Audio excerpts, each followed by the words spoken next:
Eat Montreal.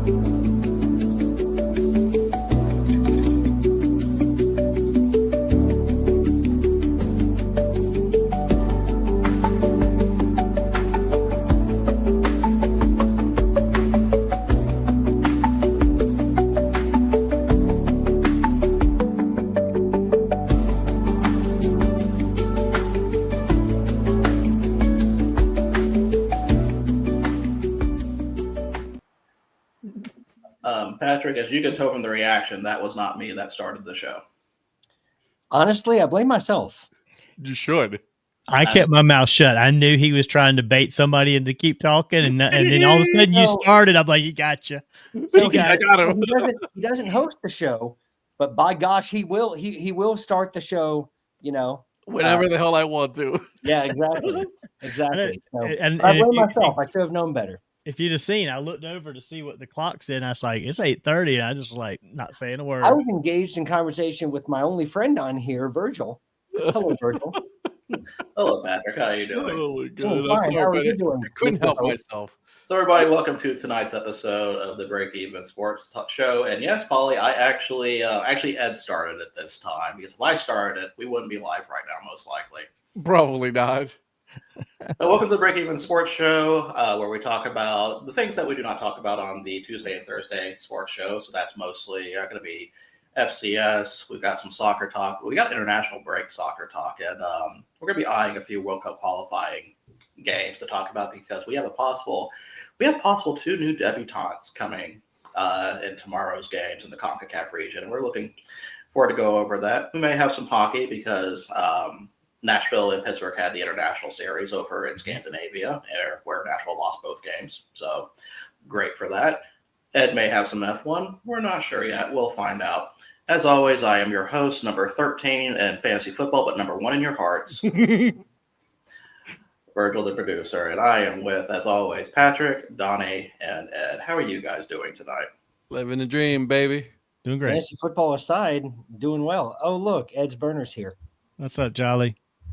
What's up, Jolly? You see, I like how the Twitch people were just chomping at the bit, waiting to show up after what happened last week. So I have no idea what you're talking about.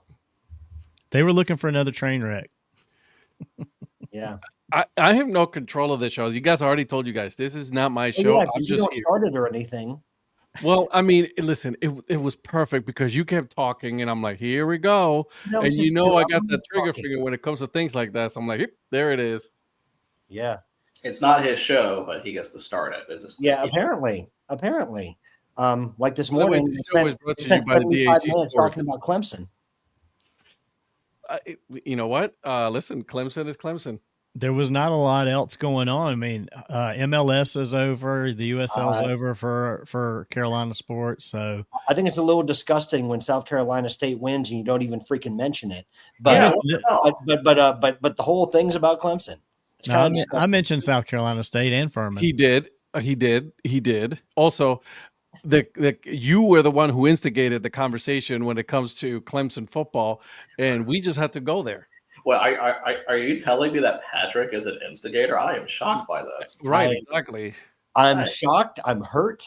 I mean, it may be true, but I'm shocked. I'm hurt. Yeah, no, absolutely. He just walks by throwing Molotov cocktails all along the chat. fire, No, can we- fire can we get it Dabo right? kind of thing. Manischewitz, okay? Manischewitz.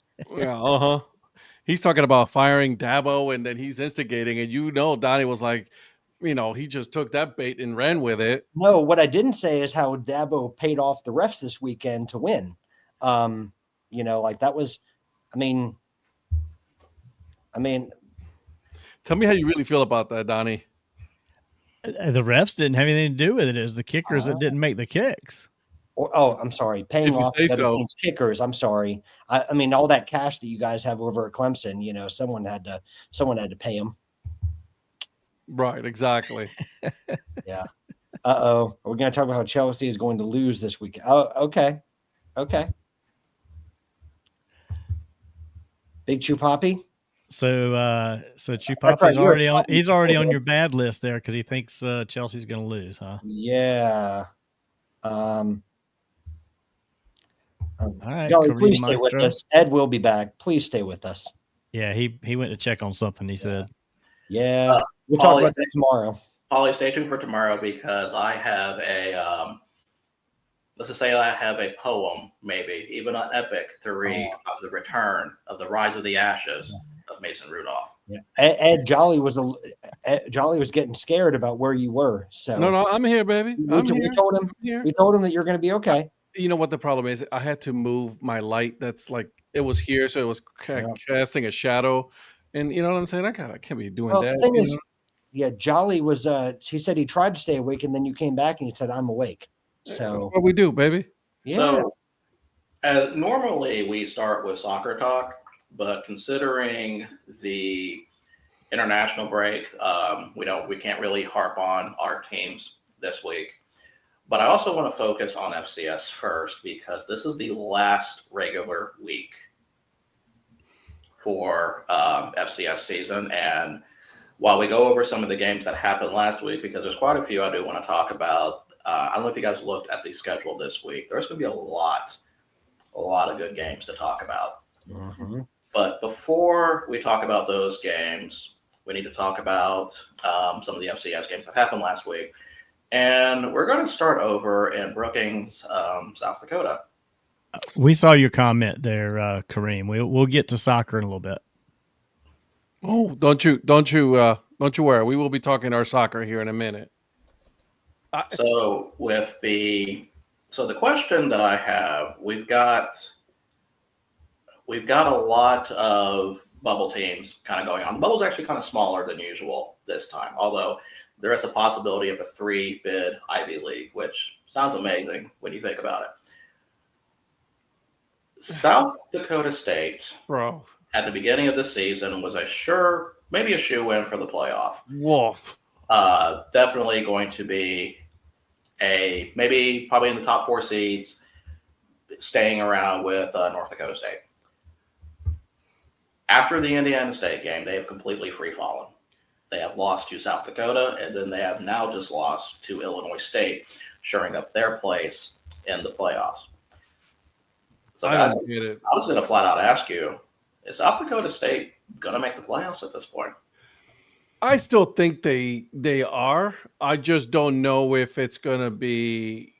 Well, obviously, it's not going to be one of those higher seats that we were expecting them to be, right? Because honestly, you and me were having this conversation. It's like we thought that South Dakota State was going to be one of those top 4 teams that they were going to make it at the end of the year. They were like a shoo-in, like you said, and all of a sudden, you lose 2 in a row. Now your things are looking kind of grim there for you. Illinois State, again, 2 in a row already for them, and man, I'm a little nervous. I'm not gonna lie.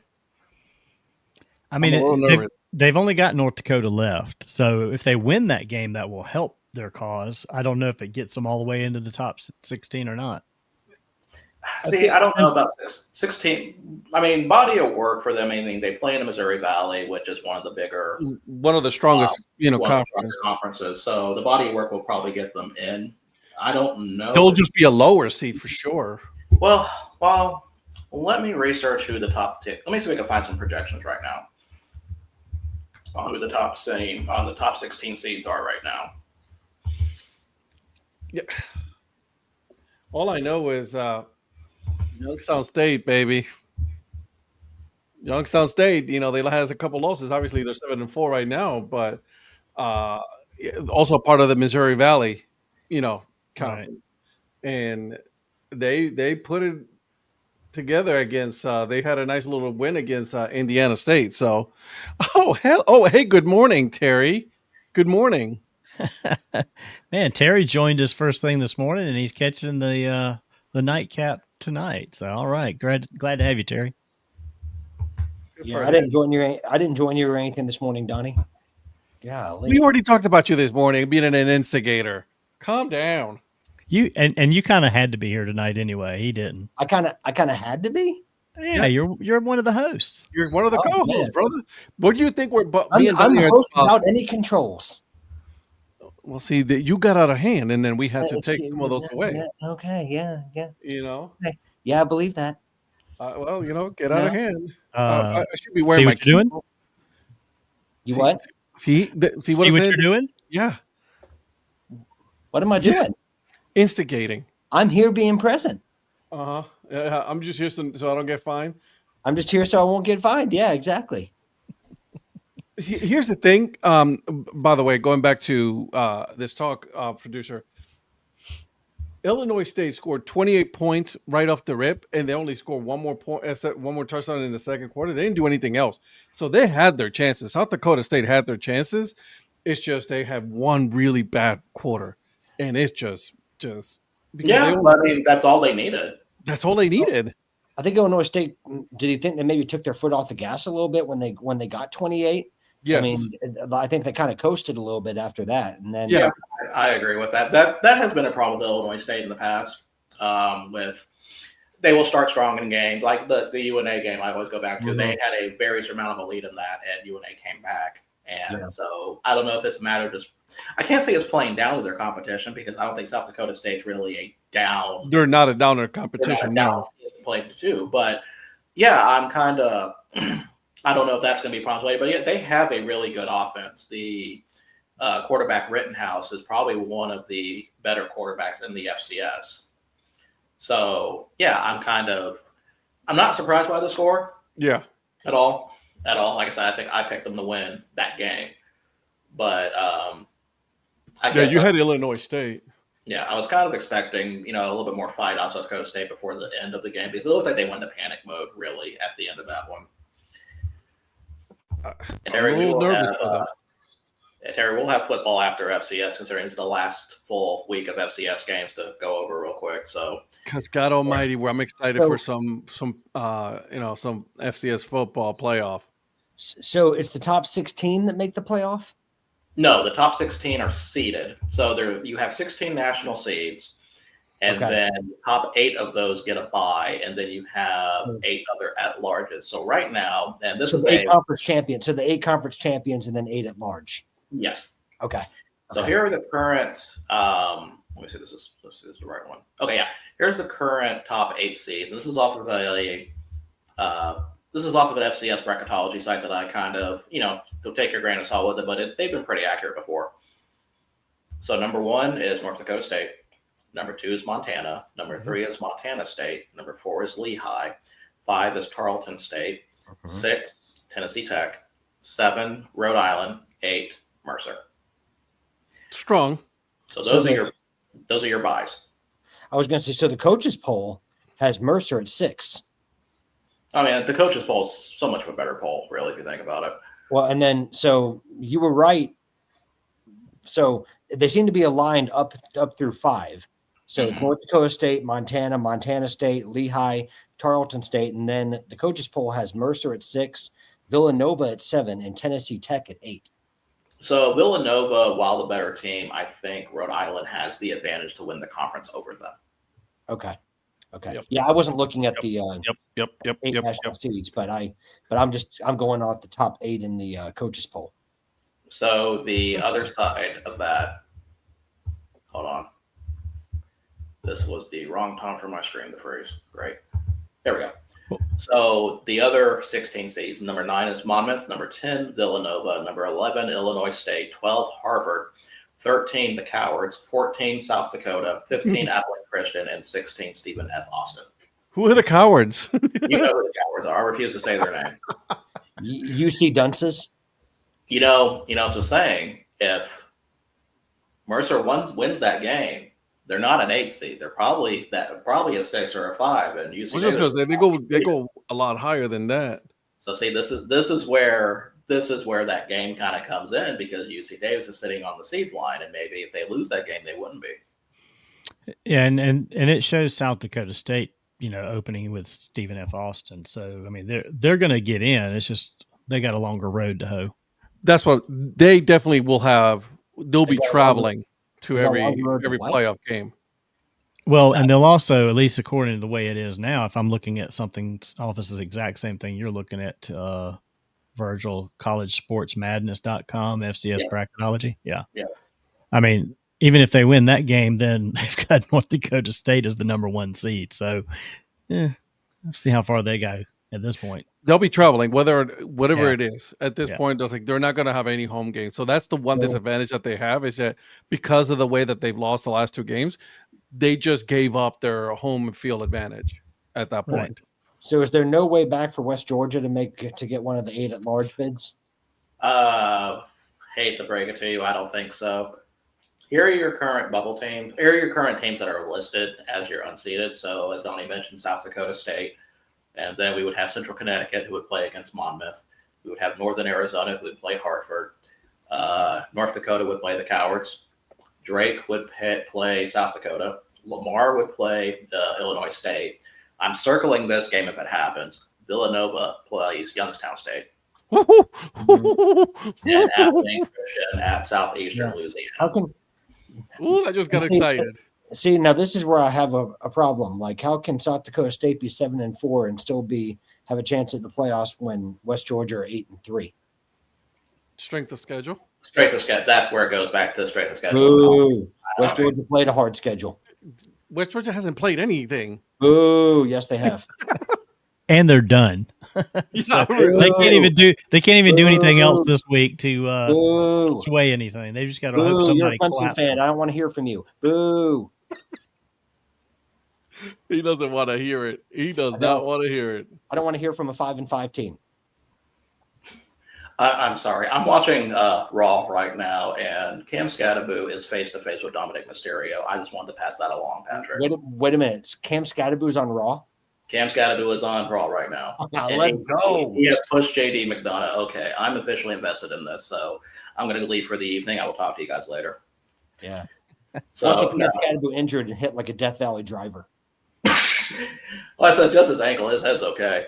So that is what the current bracket is. I really can't find a trusty bubble list on who is still out there. I know Yale and Dartmouth are 2 teams that are being talked about, and Yale does play Harvard this week, so that can make a big difference there. So that's where we're standing here. We still have some pretty big games to talk about this week, including one of my favorite rivalry names this week with Montana State Brawl of the Wild. Whoa, And man. What's it called? Brawl of the Wild. I like that. Such a good So- name. I heard the Montana State game was up for College Game Day to go to, but they ultimately didn't. It ultimately was not selected because they're going back to Eugene to watch USC and Oregon, which I don't understand. But it would have been so cool to see them go to Montana to go. Would they be in Bozeman or in Missoula? See, I had that list. I had that up, and then I closed it because I was playing it this week. Hang on, I'll tell you. It's I know it's one of the two. It is in. I think it's in Missoula, scroll right? down far enough here. It's in Missoula. And they could see a moose, like, walking, trotting downtown, but yet they decide, haven't they already been in Eugene this season? And then they're going back. They were there for. Were they there for Indiana, Oregon? I want to say they were. So I think now they were. So now game day is going back to Eugene for a second time, but you could have gone to Montana for Montana State. It's almost like they don't like college football. Something to ponder about on tomorrow's show. So let's go over some of these games. Is that something to real- Christian ponder? We're not talking about Christian. No, this is a Christian Ponder free Okay. Okay. Fair episode. enough. So let's talk about some of the games that went on last week. And guys, the MEAC three-way tie is no longer possible because South Carolina State beat North Carolina State in a pretty good game, probably one of the better games of the weekend. North Carolina Central. What'd I say? You said North Carolina State. Oh, they probably beat them too. North They Carolina probably Central. would because They North would have. Carolina- They NC would State sucks, dude. Yes, sorry. North Carolina Central loses to South How Carolina. did Tech lose to them again? Golly. Tech still lost. don't know. I know. Who knows? Tomorrow's show. So that means that next week's game, and we will be picking this one too, South Carolina State goes. Let me see. Yes, goes to Delaware State. Ooh. Both teams are 4-0. Both teams are 8-3. So the Celebration Bowl will be on the line for this game. I got Delaware State on that one as of right now. Let me think about it a little bit more. Man, that disrespected South Carolina State. First this Oh morning, no, now tonight. South Carolina State. There's no disrespect, none whatsoever. So the question for South Carolina State is, can they do it on a partly cloudy day in Dover? Ooh. Could they do it on a rainy day in Stoke? I think they could actually. I think they could. They did it a rainy day at Durham. I think they can do it a rainy day at Stoke.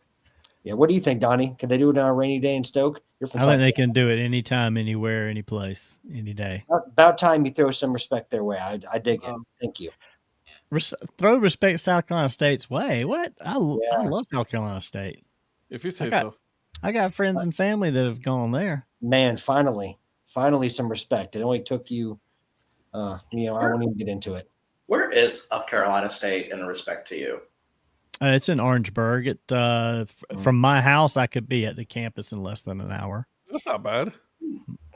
Not bad at all. Is that with police protection or like, Well, I mean, it Since is you in Orangeburg. travel- So well, I was going to say, since you travel like, with security. no, I mean, not for travel purposes, but might have to be careful down there at night. No, South Carolina. Listen, South Carolina State plays some good football. I like They do, and I'm not trying to badmouth Orangeburg, but there are some issues with Orangeburg. Let's just leave it at that. What? But South Carolina State is it's a really they got a great stadium. I worked in Orangeburg for a year many years ago in my previous career, and I drove past that stadium all the time. It's a beautiful little stadium. It is a nice stadium. Yeah. I've actually been to Orangeburg. Look at you. Yeah, I haven't been there yet. I probably need to make a goal there. Go Listen, there. I've been to one or two places despite what Brock thinks. Other notable games, Indiana State loses to Youngstown State 48-29, so they're going to be setting themselves up to be in the tournament soon. North Dakota 35, Murray State 17. First half, I really thought Murray State may have been able to surprise North Dakota there, but nope. In the end, it all fell apart because Really? I mean, really? the halftime score was 9-7, Murray State.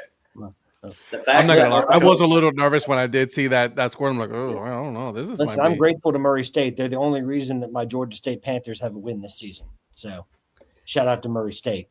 Well, I thought St. Francis might get their first win against Long Island, and no, they lost 10-3. It's like, come on. No, They had too many iced teas. And that was it was 3-3 going into the fourth quarter. So Now, though we talked about a bubble still hanging in there, there was a bubble that was popped, in my opinion, this week, and that is East Tennessee State going into Western Carolina and beating them. Western Carolina was a popular bubble team, in my opinion. I thought they really had a good chance that they won that game, but now more. one bid on league with Mercer. I think Mercer was still living rent free in their heads from the week before. I mean, that's such a draining loss, especially because I mean, the offense played well. Like, you can't say the offense was bad. Right. You can't say it was just Mercer was better. But if you think about it, this is actually UC Davis's fault. This 100% is UC Davis's fault. Yeah, because Yeah. Mercer was PO'd, right?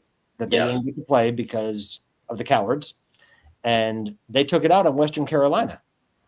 So really, if you think about it, Tell me how you really feel. this is UC Davis's fault. Yes, Phil, we did flip to FCS first, considering this is the last full week for FCS, and a lot of great rivalry games and bubble games, and soccer was on international break, so we will get back to soccer. But speaking of soccer, real quick, there is something that I have to say real quick for Phil, and that is a congratulations to Furman Soccer for not only winning the SoCon final this weekend, but also getting a first-round bye in the tournament. Go very Paladins. well done. All right. Okay. Go Paladin. All right. Do you? I saw that in my Furman My always favorite. has a good soccer team. yeah. I Now, saw did that in you my- have that in your bingo card? what Furman Soccer? Yeah. Because I Uh, didn't. When I saw it come across my my feed, I made a note of it because I need to bring this up on Monday. I like it. I can And, dig it. Virgil bringing the stuff to the people. It's what the people want. Yeah. Let's see. Harvard had a very close one against Penn. Did you copy? I swear. And I love 45 to- Phil's FU all the time. That's a good one too. It really is. I mean, Furman University to have listen. I need Poppy, I need an FU all the time T-shirt or something like at this point because that's just great stuff. You know what I mean? That is. Big Chew Poppy, that is something that Chelsea would do, but we're not going to let our former player Scott Parker beat us this weekend. We good. I mean, if you get a red card, they probably will. We might get 2 red cards, okay? Because that's how we do things. I'm just saying, I'm used to seeing that little red square, rectangle whenever I look up Chelsea score lines. I hate to tell you that I am too. I'll be quiet. It'll be quiet on campus doing football selection show. When is this football selection show? Because that would be cool to see. So, Tuesday nights. Oh, you're talking about for the FCS? For the FCS, for the Oh, playoff. I don't know about the FCS. I'm sorry. The selection show will be Sunday, November 23rd. Yeah. At 11 a.m. on ESPNU. Zach, Come on. Zach, no, we have not. We have not talked about the MLS schedule changes yet. We started off talking about FCS football. Big Chew Poppy, I don't know what your campaign is against Chelsea, but we might be getting a front of shirt sponsor, so I don't even want to hear it. Finally. He's using the same excuses you use to talk bad about Bayern Munich. I just realized that. You what? You're using the same excuses that you've used to talk about Bayern Munich about relying on expensive signings. Well, that's not me saying it. That's Big Chew Poppy saying it. I know, but you've said that about Bayern Munich before. Relying on expensive signings? Oh, yeah. Well, no, my problem with Bayern is that they try to get everyone cheap. They want the top superstars, but they don't want to pay the price. Here we go. Here we go. Look, Big Chew Poppy saying that that you're going to beat Arsenal? Yeah, in what world? Here we go again. So going back to FCS before this gets off the rails with Patrick Banger, Monday Patrick's already coming out. Harvard had a close one against Penn, 45-43. And do you know how Harvard won this game? Or what helped Harvard win this game? A study guide? A kicking game helped Harvard win this game. Well, they just need to do away with kicking because it's terrible. Terrible. I'm always a fan of. I don't know. I'm just saying, kicking games here to stay. No matter. Come what. on, like winter guys, no one can even make a 25-yard field goal anymore. It's terrible. Well, they probably have engineers over on the sidelines, like working out all the coordinates and the angles and everything. So they're probably pretty good at it. Big Chew Poppy, how is Tottenham 17th? Here we go. See, I knew he couldn't do it. That couldn't be a more. He couldn't do it. That couldn't be more incorrect. How in the world is you couldn't do it? You couldn't do it. You couldn't just like not take the bait. Just leave my team alone. My team has not done anything. Talk to your boy Big Chew Poppy about Big. You'll be all right, bro. Don't worry about it, Big. You good? It's this hater over here who keeps talking crap about every other. You won your first trophy in 17 years. We guys are spending money, and then you want everything cheap. By the way, Tottenham's spending money too. By the way. I mean, Donnie was telling me about how they signed Xavi Simmons, so I don't want to hear it, bro. He was going over all the details for me about all the money that Tottenham spent, and I was like, "Thank you, Donnie. Thanks for keeping me. Tottenham often finishes above Arsenal in the table in recent years. Are you talking about? I do not like Arsenal whatsoever. But are you talking about the last 3? Because you sure as heck haven't done it in the last 3. Here we go again. Why you gotta just leave Tottenham alone, dude? Listen, I'm a Chelsea supporter. I have to talk about how mid Tottenham is. Patrick, does it make you feel better about yourself that your team sucks too? Patrick, what's the first rule on the internet? You can't let the not be reactionary. Don't read the comments. Oh yeah, yeah, that's a good point, guys. Let's just relax. Ed, thank you for using your burner to bring peace to this. You're welcome. This. I just don't know why you're letting it get to you because I didn't do anything. So Yes, and Ed never loses his cool. That comments. No, he never does. No, I never do such a thing. You know that. No. I love that Jolly's like, y'all chill out, and then drops a And little drops the firecracker as he Liverpool. walks away. Yeah. Oh, Yeah. he just drops the match in the gasoline and walks away like nothing to see here. By the is Jolly? Are you California based? Yeah, I think he's LA. Yeah. In all seriousness, Jolly, I hope you're staying safe with that mudslide and everything out there in Cali, with all the rain and everything else. Hope you're keeping y'all in my prayers. Hope you're staying safe. Yeah, him and Polly are Polly, definitely, I think, Polly, out same there. thing to you. California. Polly, same thing to you, my man.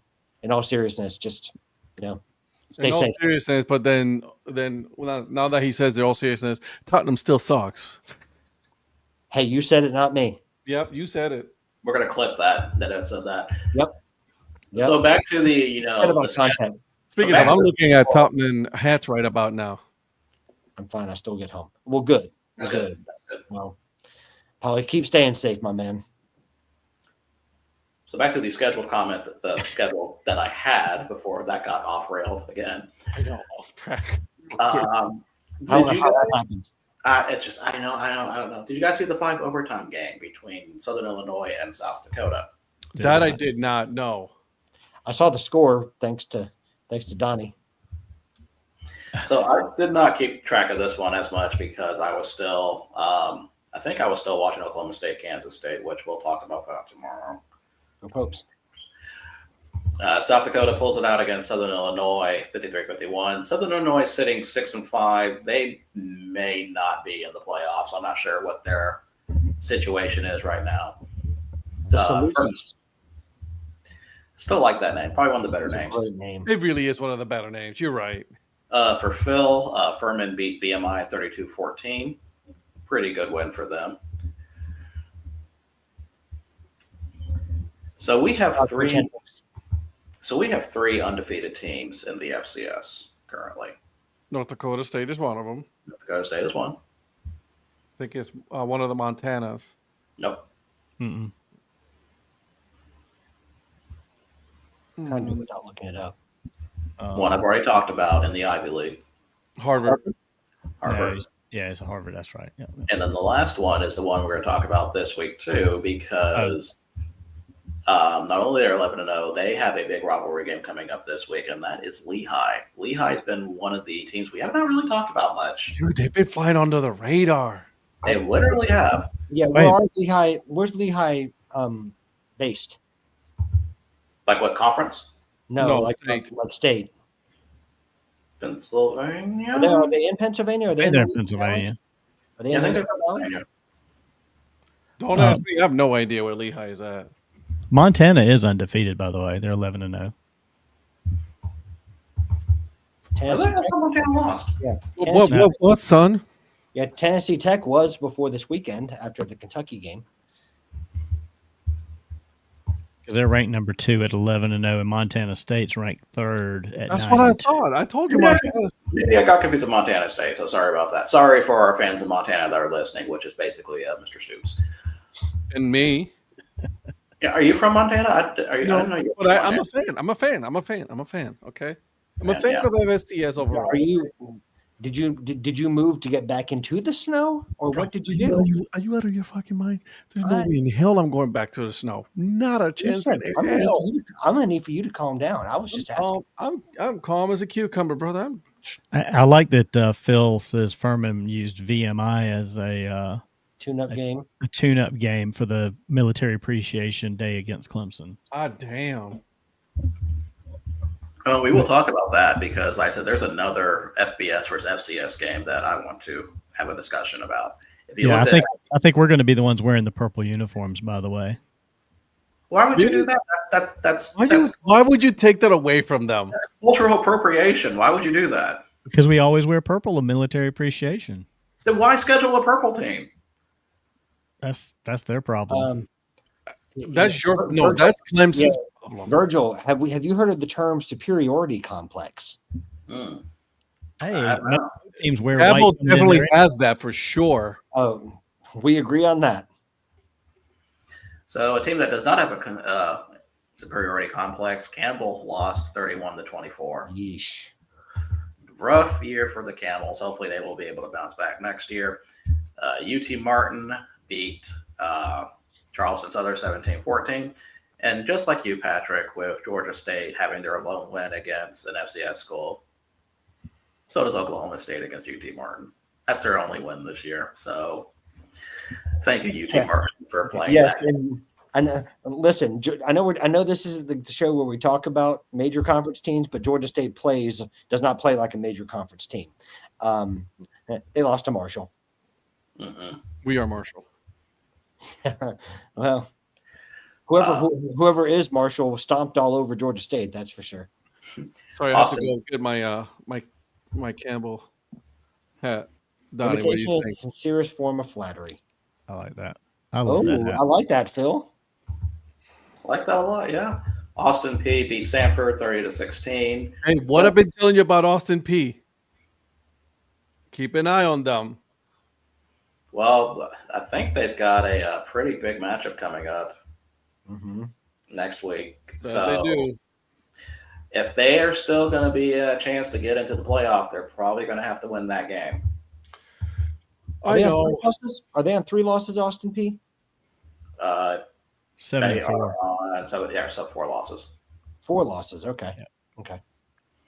But you know who has only 3 losses? That's West Georgia, beating Utah Tech 23-0.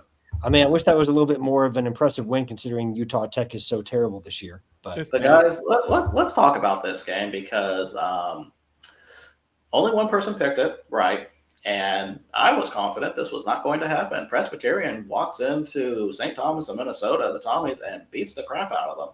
I'm disappointed in myself You should be.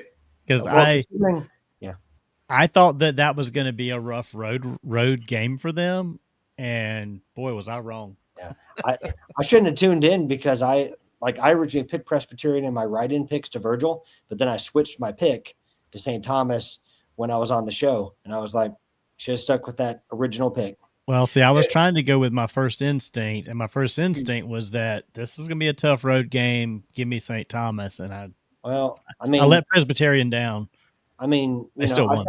I started factoring in that long, arduous plane journey to the Midwest for Presbyterian, and I did not think about how that could or couldn't affect them. Who picked that game right? It doesn't matter. It kind of makes the Davidson loss a lot more of a head scratcher. Yep. Yeah, definitely. It doesn't matter. No, we moving on. Who goes to club? See, you guys, I got to go to work. Who goes to club on a Monday? Oh my god, that's pretty funny. Johnny, I never said anything about your mom. Did you say anything about Patrick? I never said anything about your mom. Oh my god.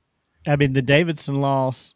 Yeah, because I mean that was a 1-point loss. They had not be there. She will not be there. She will not be there.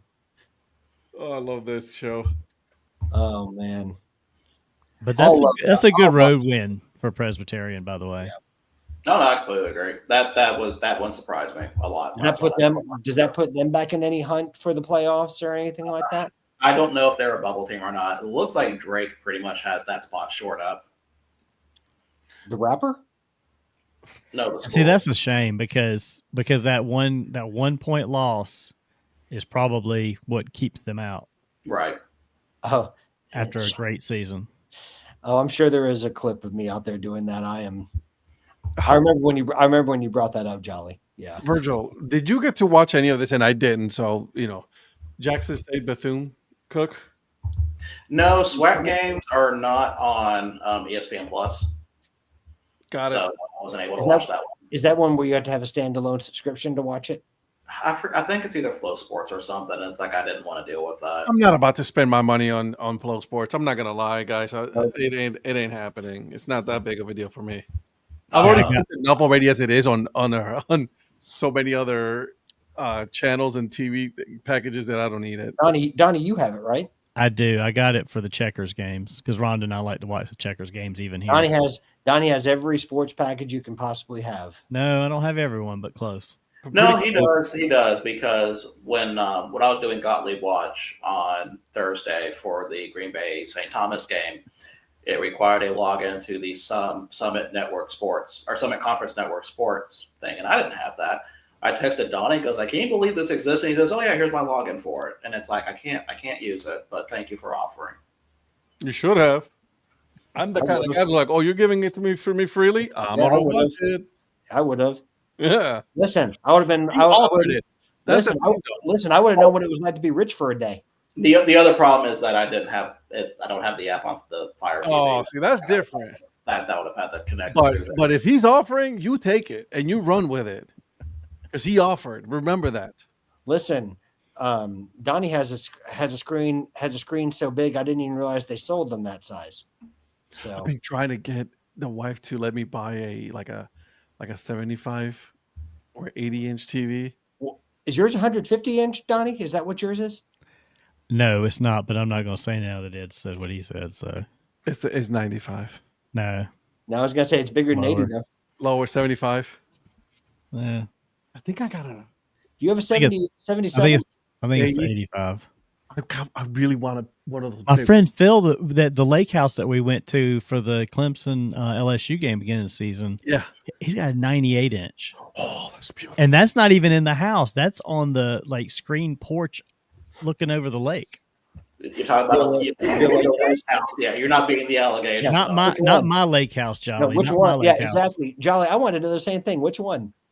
There it That's is. my friend. That's my friend Phil, who actually is Yeah. a lot wealthier than me. Man, you know, Jolly, you know, Donnie always knows a guy, or he probably gave it as a present anyway. See, we're just all lucky to be in his circle. That's what it is, guys. One We in need Utah, to the ourselves. Maldives. the one in Utah, the Maldives. Maldives. Oh my god, Jolly, that's great. that's good. I like that one. Props for dropping the Maldives, though. That's I thought it was Monte Carlo. You know, That's too small. Well, Place. no, that was Wednesday of last week. You I know, could walk across Monte Carlo. I'm not going there. That's too small. not doing F1. You're not. man. Yeah. So when you said that we were going to be doing F1 on this show, Donnie said I better make the investment and buy property in Monte Carlo so I can just see it live. Yeah. Monte Carlo Some of us just try to find it, like a TV stream. No, No, I could probably afford to go to Vegas, but I don't know if I could afford a ticket to actually see the race. I'd have to get me a room up high and just hope that I could get a good view. mm-hmm. So going over some of the last few scores, Stephen F. Austin beat Lamar 26-15. Pretty good back and forth on that one before Stephen F. Austin just kind of pulls away. I thought that was going to be close. I did too. I didn't. If Terry is still Congratulations on winning the picks this week, Ed. If Terry is still on, Tarleton State beat North Alabama 61-0. I hate to see purple on purple crime like that. That's a Because threat. that was- It was that- 21-0 in the first quarter. They scored another. They went 19. it was 40-0 at half. So I mean, it's like it was done at that point. Sacramento State beats Idaho, who I consider the most disappointing team in the FCS this year, at 23-20. And then Montana State beats the Cowards 38-17. I was very glad to see that line. What I loved most about that is that they let the Cowards score first, try to make them feel like they had a chance, and then it's like, oh, we're good. Psych. 7-0 at the end of the first quarter, 7-0. and it's like, all right, let's turn it on. Yeah, exactly. You had to pull it out of them first, because if you're beating them bad in the first quarter, that's when the rain and the weather starts coming, and it's like, you didn't give them a chance. Did you see where the ref had to bring the UC Davis players back on the field after for the second quarter? They were just gonna try to cancel the game after the first quarter. I knew it. Yeah, and then they had to pull them back onto the field. So I knew it. Uh-oh. I know you're probably joking, but I wouldn't be surprised. who said I was joking? There's a lot of purple teams in FCS. The only now that you F1 say I've ever that. seen is on my keyboard. That's a good joke. I like that. I like that one. Good Phil. one. I'll give you that, but don't Phil, don't be same knocking. for me. Same for me, Phil. Don't be knocking no F1. I'm not knocking it. I'm saying I've just never sat and watched an F1 race. F1 is amazing. I'm not So saying guys, let The Vegas race is this weekend, right? It should be coming- because they were Yeah. in Brazil 2 weeks ago, and then they got they up here now. Well, I know Dan Patrick's show is down there in Vegas this week broadcasting. So he went for the They race. paved the whole thing just for this race. You know that? That's So, cool. guys, let's talk about this week in the FCS slate. Let's do it. So, of course, there's some FCS teams that are playing FBS teams too, and I can never take the SEC conference seriously during this time. Or ACC. I don't think ACC is scheduling FCS teams this late, are they? Yeah, they are. Yeah, they are. I haven't gone that far deep in the schedule yet, but Samford is going to College Station to play Texas A&M. Oh my word! That's messed up, bro. That's just disgusting. I don't even know what the line is on that. I have not seen one There yet. is no line on this at all. But as for the games that we're definitely going to be picking and talking about, first one is the game, Harvard at Yale. It's the Yale Bowl over at New Haven. So Harvard is 9-0, 6-0 in Ivy, and Yale is 7-2 at 5-1. So Harvard loses this game, Yale takes the automatic bid. Harvard's probably going to go ahead and be in the at large in there. So this has implications on the bubble for sure. The fact that Yale would take over when there are 7, there would be 8-2, and Harvard would be 9-1. It's beyond me. Well, they have a tiebreaker over in conference. So So when Jimbo was at A&M, that had to be scheduled when Jimbo. I believe it. Yep. Probably, yeah. Jimbo would do that. He would be the kind of guy who would do that. So Next game we have that we're going to be. Oh, sorry, Patrick. Go ahead. I was just going to say the only other ACC game is Wake Forest has Delaware, and Clemson has Furman. All the rest of them are playing conference games. Well, Delaware's not FCS anymore. they're Well, FBS. okay, then it's just Clemson. Oh, Clemson Clemson's doing losers. well. Oh, Clemson playing another like D3, and They're trying to make themselves sound better. That's what it is. Right, wow. yeah, glad you tried. I'm glad you actually stepped up to play FCS this year instead of D3. Furman has a better record than us. We're giving them a big check, so Don't matter. I'm very well aware that Furman has a better record than you guys. Donnie, let me ask you There's a this. lot of teams that have a better record than you guys. How would you feel, Donnie? Florida State ain't one of them, but there's a lot of teams that do. Donnie, how would you what would happen to you mentally, physically, and emotionally if Furman does find a way to win this game?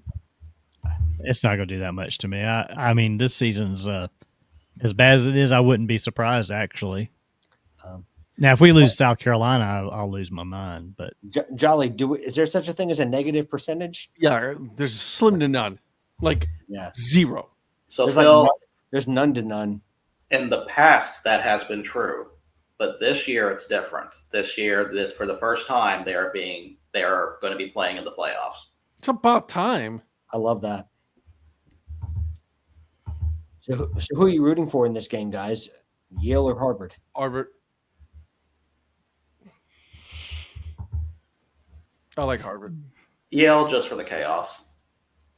I mean, I get it. I can respect that. I'm going Harvard. I wish I went Ivy League school. I Maybe think because you earned it. I think if I had to pick one, I would pick Yale, because I think I think Lou Gehrig was at Yale, was it? Or was it Yale, or was he at Columbia? No, he was at Columbia. Sorry. Anyway, I'd pick Yale. Loser. Another rivalry game that we have that also will have implications on playoff seeding. Lehigh is going at Lafayette. Oh yeah.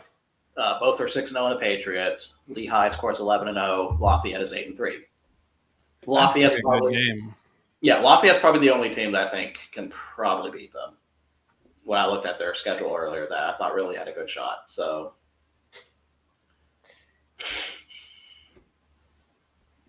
Wow. Look at that. see, I don't have to do the instigating today. I just Everybody's just like throwing haymakers today, isn't Man, it? I'm so glad I don't have to. Man, everybody else is doing it. I love it. Well, that's because y'all don't have to travel as far. Travel cost is less, so we give them less. Wow. Oh, It's like a 40-minute drive from Furman to Clemson, if that. are you going to the game, Donnie? No. Danny's like, I thought about going up there to tailgate with Phil just for the tailgate, but Is the I Tiger mask can't. coming back out? I mean, I would. Is the what? Is the Tiger mask coming back out? The wrestling? his No, Tiger I'm not- mask. My face paint? No, that was Oh, the for, Mr. Metropolis thing? Yes. that was for The greatest magicians have something to learn. I'm not singing cats in public. I'm sorry, Patrick. Don't do that. Listen. That's just crazy. Oh, well, and never was there ever. Sorry. the face paint was for an Orange Bowl game, not for a Furman game. And the fact that you actually paint yourself and then the way in that you look, give you ball. You got balls, buddy. Well, you get a few beers in you, your buddy gets it done. You're like, screw it, I'll get it done too, because it was free. But we gave her, I think we Well, each that's gave. my favorite price. You know what my favorite price is? Free 99. Wait, hold on, Ed. You mean you've never painted yourself for like one of your teams before? Like you've never painted yourself brown? Not even chance in hell, no. He was so drunk. I wasn't that drunk. Oh, yeah. I don't know. I'm gonna go with Mrs. Mayer on this one. Yeah. So, Jolly, I get a coupon for 99 cents off of free 99. So, Okay, wait, hold on. So I have a question about this. Did he sleep curled up like a tiger? Oh, Like how dedicated was he to this shtick? he I had to be didn't. pretty I didn't sleep dedicated. curled up like a tiger, but she woke up to that face paint. I'll tell you that. I'll find the picture and I'll send it to you. tickets Oh, on that's the, not bad though, That's really not tickets on bad. the 50 for $40. What? honey. Yeah, I was like, I'm not watching this off. You're gonna wake up next to this in the No, morning. Don't expose It's on Mr. the- Mayor. On the 50, $40, dude. Ed, this is very nice of you to defend your morning show co-host. I'm not defending anything. Sure you're not. Because you're not Jolly. Nope. Not So a how do bit. you guys feel about the? I'm sorry for having to steer the show back away again, but we're going to be here for like 5 hours if we continue like this. How do you guys feel about the MEAC game? South Carolina State, Delaware State. Delaware State winning this would probably be one of the biggest stories in the FCS, especially It with would. the It would. first year coach and with the abysmal seasons Delaware State has had. But eventually, does this run out for them? I don't know.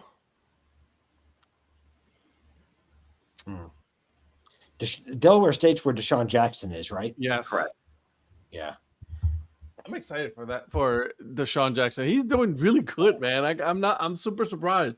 First year coach doing what he's doing. Yeah. Good for him. They would have an automatic bid, right? Though if they do win, whoever wins it, because they're both have the exact same schedule. Oh Lord, that's haunting. That is so haunting. I just saw the little preview. I haven't pulled it up yet. No, Murray State. I didn't. Oh gosh, I didn't. Oh man. He's looking at you. Oh my word.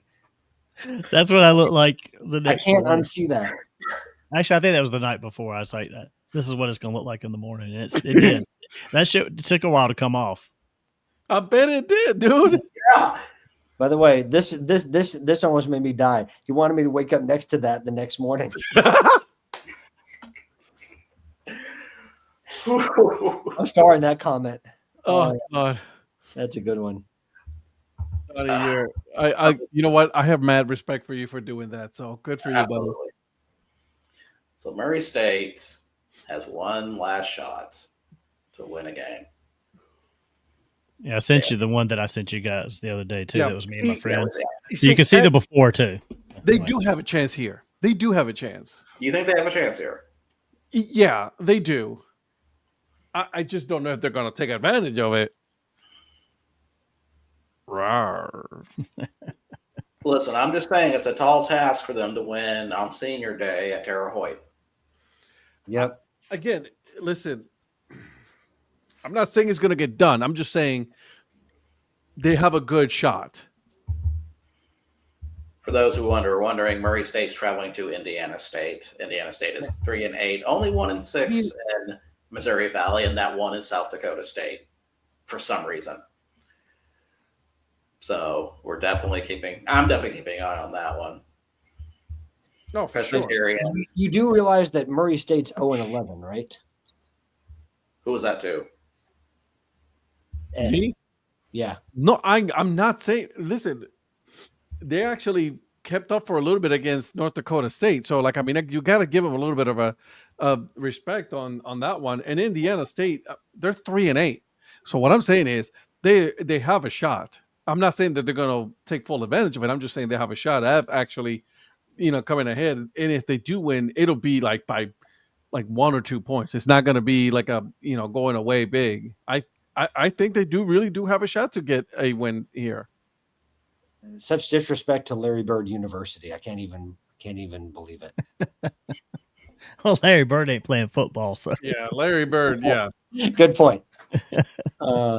I would like to see both of those get at least get the one win and not go winless for the season. Can St. Francis please get a win, or do they have no shot? They've been close twice. They've only lost. The last 2 games were only 1-score losses. Who do they play in their final game? They have Stonehill, Oh no. who's 3-8. So Hey, they have a shot. I think they might have a shot. I'm not saying they might only win by 1, but I think they might actually have a shot.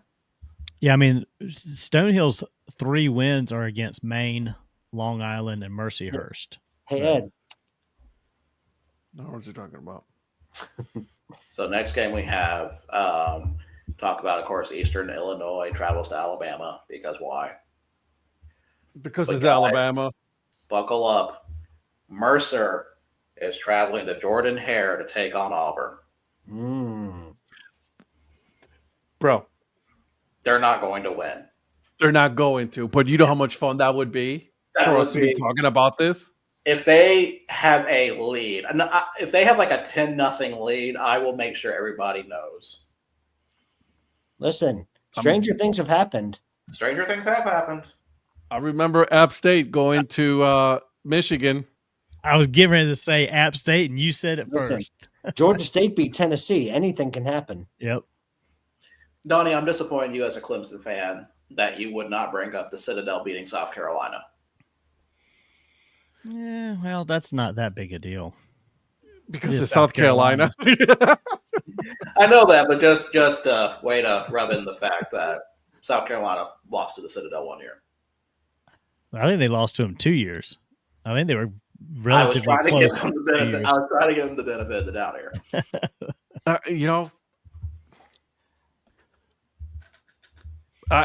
I can see. Listen, and you know me, I've been rooting all year for chaos, and I would love to see Mercer going in there and actually beating Auburn. That would be so much fun.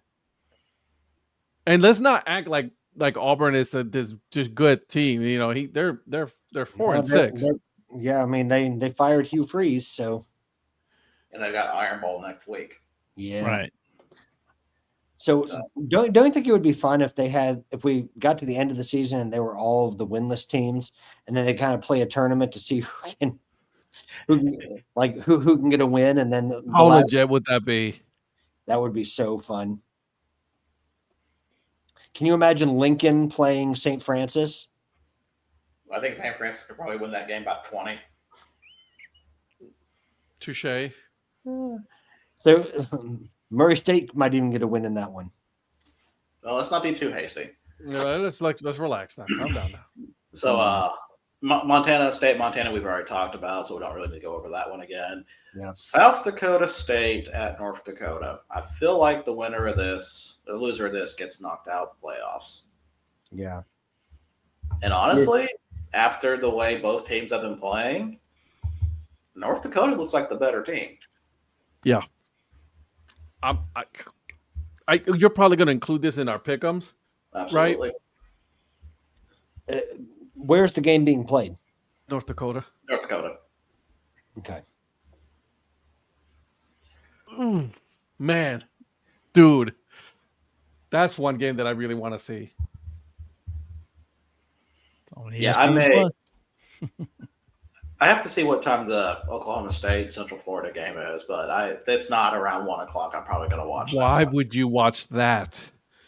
I Don't have you to rather watch watch actually an actual team that you I have like to watch. I win? have to watch my team through thick or thin. It doesn't matter. I'm with you. Oh, I watched the okay. Browns, so I get it. Well, you're an hour behind. So Oklahoma State UCF is 3 p.m. your time. This one would be 1 p.m. So you have 2 hours of this game first. Good. I feel like that probably. I like to think that would maybe settle within those 2 hours. Like I would have an idea what would happen, which means there'll probably be a deadlock. Watch this game go all the way to like, tied until like maybe overtime or some crazy thing like that. Oh, absolutely. Well, if it's a good game, you can stay with it at least till halftime of OSU. So right. Idaho State plays Idaho. We're probably not going to pick that one, but just a rivalry there. Sacramento State plays at UC Davis. I am kind of keeping an eye on this one. I don't think UC Davis will be knocked out by a Sacramento State loss, but it is one that I kind of find intriguing. But this is what I was just going to ask you. Okay, so you don't think they would, but I honestly think that depending on the North Dakota South Dakota State game, I think the loser might still just eke in if you have like for example, a UC Davis Sacramento. Like if UC Davis loses, man. sorry, I saw Phil. I mean, excuse me. I saw. It was Phil's comment, and then I just saw the replay. That was a huge acting job. But anyway, we'll come back to that. You'll get later. a fine. I still think, depending on the competitiveness of the South Dakota State North Dakota game, I still think that one of those teams might still have a shot at making it into the FCF playoff. They'll probably be like the last team in or something like that, but I think they still have a shot. Yeah, I'm kind of. Sacramento State lost to South Dakota State in the first game of the season. Mm-hmm. So that's probably going to put a detriment to them on there. But I see UC Davis winning this game anyway. Yeah. So I think it's kind of a moot point.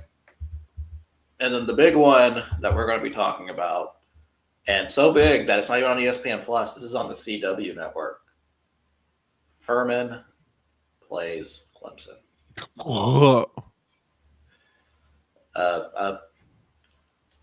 I was not really going to go into analysis. I got to see what the line is for this game first, but I expect a full analysis of this on Breakfast Takes. Uh-huh. And I think it's followed by a replay episode of Dawson's Creek or something. Whoa, man! Hey, listen. I used to watch the hell out of some Dawson's Creek. Don't be hating. I've never seen Dawson's Creek. I don't want to wait for our lives to be over. Yep. I've never seen it either. What? Jessica Alba, dude. Jessica, Could I just say it's too white for me? Yeah, you probably could. Yeah, I can see. Yeah. I mean, never mind. Moving on. I'm not. No, go ahead. What, you want to hop on the really bad? You want to Nope. No, We're good. No, No, it's all right. We're good. let's put in the private chat. We'll see how good that really is. I like that Polly's having to watch some Alfred Hitchcock stuff. Though Alfred Hitchcock, that's some good stuff right there, man. Listen, Yeah. what about Holly, have you watched The Birds? Oh, that's a good I one. I see the Alfred Hitchcock hour on the black and white stuff that I watch on. Patrick, we agreed not to talk about NFL today, so why would you watch the Eagles game? Sorry. Yeah, Alfred Hitchcock, man, that dude, he was kind of crazy. Go Birds. And then the other game of note to keep track of, Austin Peay at Tarleton State. I got that one pinned. I told you. Yeah, I think I'm going to watch that one too. I can't see Austin Peay winning that one. But if they're trying to fight for their way in the playoffs, could be one to keep an eye on, because Tarleton's pretty much set. Yeah, they're in. They could lose this game and still make they probably drop maybe 2 seeds, if even that. They're not going to drop out of the top 8. They're not going to really be. They can still make. They're still going to make it because they've had a good strong year, and so they'll make it. Like you said, they'll probably drop 1 or 2 spots, but they're not going to drop that big because again, Austin P has been a pretty formidable team all year, and I think that they can still. Okay, so I'm actually wrong because Abilene Christian's also 6-1. They are. So Abilene Christian. Yeah, but they're overall 7-4. Yeah, They- but I mean, if we're talking about conference championship here, Yeah. so yeah, They so play Central technically Arkansas. Yeah, so Tarleton still has something really to play for in that game. That So, conference, it's like you got Abilene Christian, you got Tarleton State, Southern Utah, West Georgia, Who's all Austin that guy? P. And so that ain't bad though. That ain't bad. So that is it for FCS talk right now. Like I said, we will be picking. No, That was a Patrick joke. I'll give you that one, Phil. I don't know. That Why are we not- Don't. That would be a you Nope. joke. Well, certainly it Yep. would. No. Yep.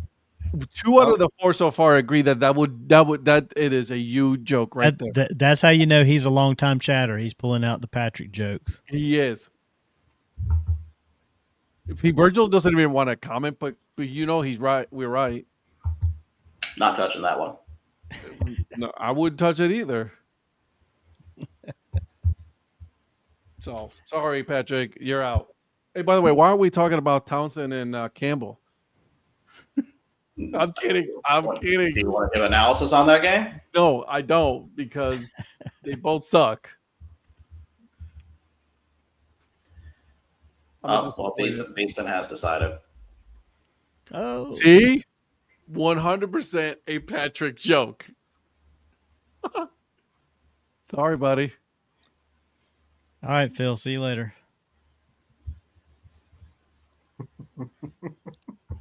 Oh, here we go. I can't wait, man. I think I already know what that's going to be about too. I have a really good feeling. See, Ed's already left. He's like, I don't want to put up with this. Yeah, we're gonna have a good show tomorrow. night. Listen. I'm going to be watching Cleveland Browns practice very closely this week.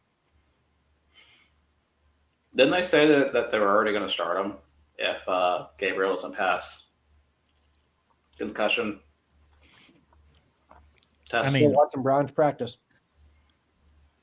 they're gonna lose the games either way, so Because might as well play The them and see name what that you got. nobody's talking about, even though this wouldn't add a new name to the list, but Bailey Bailey Zappi. Zappi is in the wings. He's still lurking around. Yes, he is. Everyone said there's no way he could be back in contention to play. Oh, yes, he is. I wouldn't start messing with the draft position at this point with playing Billy Zappi. It's not worth it. Oh, you're afraid that they're going to win their games and it's going to go up. It's going to go lower because they. You're won their afraid he's going to drop a 350-yard 4-touchdown masterclass? I'd be scared too. The only problem is that there'll be 5 interceptions in that. Which, by the way, I was focused on the touchdowns and the passing yards. I have to give props to Mr. Gurrell for a minute. Because thanks to him texting Donnie and Donnie texting us, I was aware that Mason Rudolph was playing football in the NFL. And I agree with that. I immediately dropped what I was doing and found a way to follow this game. So No pokes. I appreciate that. You made my Sunday because Lord knows that Seahawks Rams game almost killed me. I saw that go through. I was like, I got to send that to you guys because I knew if I figured Virgil that you would have already had seen it, but No, I didn't know. when he had the go pokes on there, I was like, I had to give that one to Patrick too. So now let's transition to Absolutely, Mike. let's transition to soccer now for a minute. We're not going to start with World Cup qualifying because I want to get your guys' opinion on the MLS schedule change more than anything. So for those who don't know, MLS is following the European style schedule change where it's almost said it's September through It's during May? the winter. Is it May? it's through the winter. We'll say it's through the winter. Yeah. So like I said, I do not really follow MLS as much as you guys do. So I'm not sure exactly what impact this would have for you guys for watching it, or basically why they would be doing this. To me, it doesn't kind of make sense. It doesn't.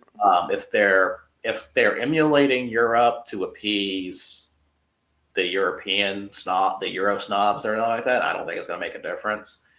I don't really understand this from a money standpoint. I don't understand this from a sports competition standpoint, because now they're going up against The juggernaut that is the NFL. You got NFL. You got NFL college football still going on. You got the Major League Baseball playoffs.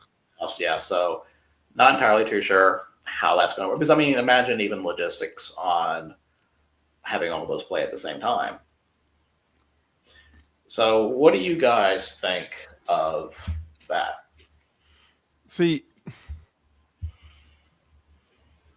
they had, for those fans of soccer, you could watch like we watch now the English Premier League. You can watch League One and all that, right?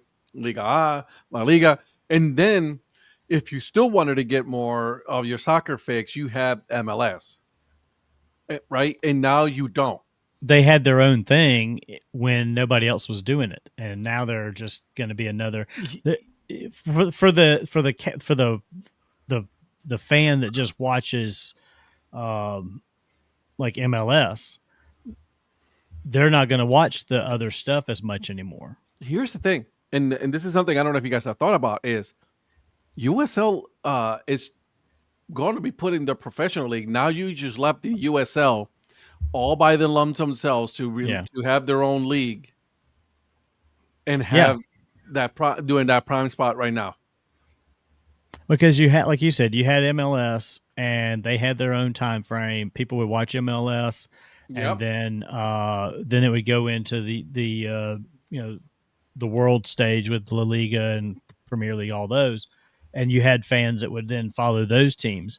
Now they're going to have to choose, and the MLS fans are a passionate fan base for their teams, and I don't know if I would like to know what those people feel about it, because for me, I'm new to it anyway. I'm with Mike on this one though. He does have a great point here, and then I'll defer to Patrick, because Patrick and Virgil, but one day Champions League. Yeah, because even though you guys say you don't watch MLS a whole lot, you at least know from standpoint of how the European model works to what they're doing. Are they hurting themselves, or do they actually eventually help themselves more? The only thing this immediately helps is the CONCACAF Champions League performances, because now it's lined up with all the other Central American leagues. So, like, whenever they play, like in the quarterfinals or semifinals, it's not basically it was preseason for MLS at the time. That's a benefit for them, I can see. But like I said, I don't know what else this really benefits. Were there, and again, I don't know this, so that's why I'm asking. Are there players from the European leagues that would come over and play MLS because it didn't interfere with their other season, and then go back to their main clubs? For World Cup, Patrick, you probably have a better answer than I do for this. Well, I mean, I think that the idea is that they can attract that kind of player now that they're going to be on a similar schedule. No, but I mean before, like with the other schedule, did they attract those players once they were done with their season in the spring to come play some MLS during the summer, make some extra money, or were they not doing that? I mean, it was actually the other way around. You would actually have David Beckham is a good example. Like when he was playing for LA Galaxy, he went to play on loan for AC Milan to kind of stay sharp, particularly during World Cup years and things like that. So, Everton is another good example of that.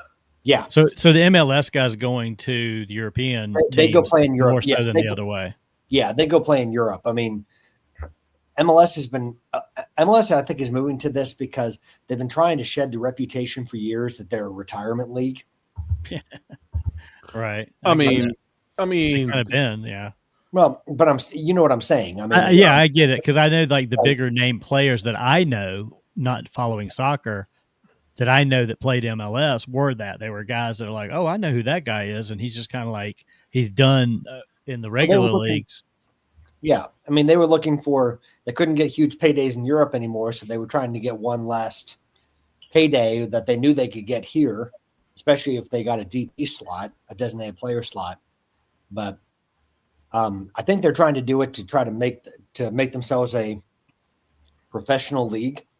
I mean, they already are, but they're trying to be held in the same conversations as the English Premier League, as La Liga, as like Eredivisie, Ligue 1. I mean, all these other European leagues. So they want to have that same. They want to have that same name recognition, I would say, even though the levels are not the same. I think that they'd like to have that same prestige. I think is probably what I'm trying to say. Well, they've got 4 things listed on their site as the benefits of the calendar shift. 1, optimize global transfer market activity. 2, maximize player signings. 3, align with the FIFA calendar. And 4, elevate their playoffs. So that's their goal. I'm glad you said playoffs because that was the one thing I did think about because right now playoffs are going on. Right. And how many times have you seen anything in the news cycle about it with all the NFL college stuff going on? We have World Series. During that time, it's a lot more favorable. And they're hoping to get players more in their prime. So that way it doesn't like they're not missing games with international breaks like they do now. Like MLS is one of the few leagues that's been playing through European and after international breaks. So you have guys that are constantly the top players that are constantly missing teams for their MLS clubs because they're playing for their national teams when in the European leagues they're not even that's not even an issue because it's an international break. Yeah.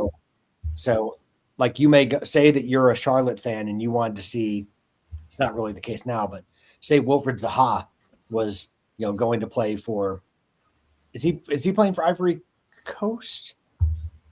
Zaha? Oh, I thought he was he's playing in Africa. I know he's Ivory Coast. He's Ivory Coast. Ivory Coast. So if you wanted to go see Wilfried Zaha play, right? And he's on international duty for Ivory Coast, but Charlotte's still playing, but they're playing with like academy guys because they lost their DPs to international duty. Right. So well, it does say too that with the playoffs, included product because you're watching a game that probably doesn't have. If it's 2 good teams, they're probably not playing they don't have all their top players available. Yet you're paying them like top players, but you don't get all of their availability. Yeah, I mean, it shows that their playoffs will now be in May, so it would provide for better weather and maximize. What was the term they used here? Maximize attention and visibility for the league's most important matches. So you're right. I mean, like this time of year, like Ed said, nobody's watching MLS playoffs because you got college football, you got pro football, and it just kind of gets lost in the shuffle. And you have, like you said, all of the European soccer. It comes across more viewable than even the MLS playoffs. So are they trying to give themselves a sense of legitimacy? Is that pretty much, let's just say, call it what it is, right? Like, we want to be a legit league. Well, I think they want to attract the kind of players that can make them that. I mean, yeah, you're not going to get the world's biggest superstar in your prime coming to MLS when they can go right now to the English Premier League. But I think one day they would like to be in that conversation. They've been saying that for years now, but I don't think that I think that sometimes now playing in the States in the heat like they do right now, that doesn't help either, playing through the summer. Or playing during the winter, middle of winter and snow. I mean, it's a trade-off, right? I mean, it's like Zach said, who wants to go to Minnesota in February? I mean, I remember watching an Atlanta United game where they were basically playing in a blizzard against Minnesota.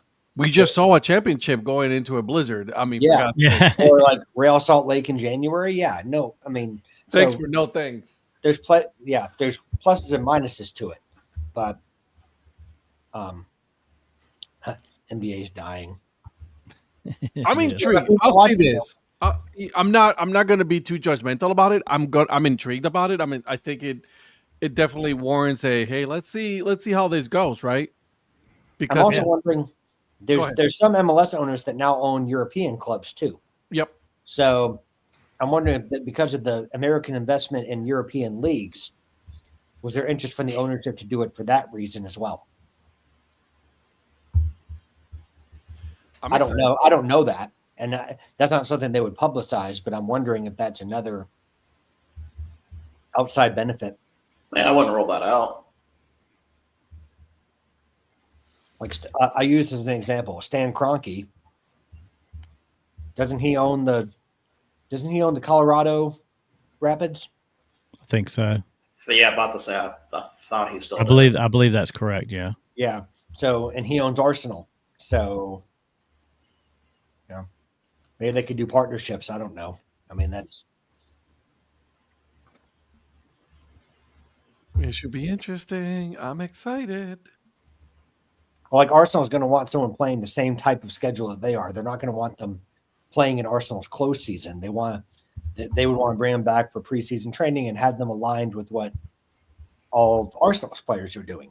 So maybe gives them a chance to get like good loan players if there's even European leagues that want to get them. So Mhm. instead of only France and Holland, the Netherlands is a place to send them, or Spain to a lesser degree.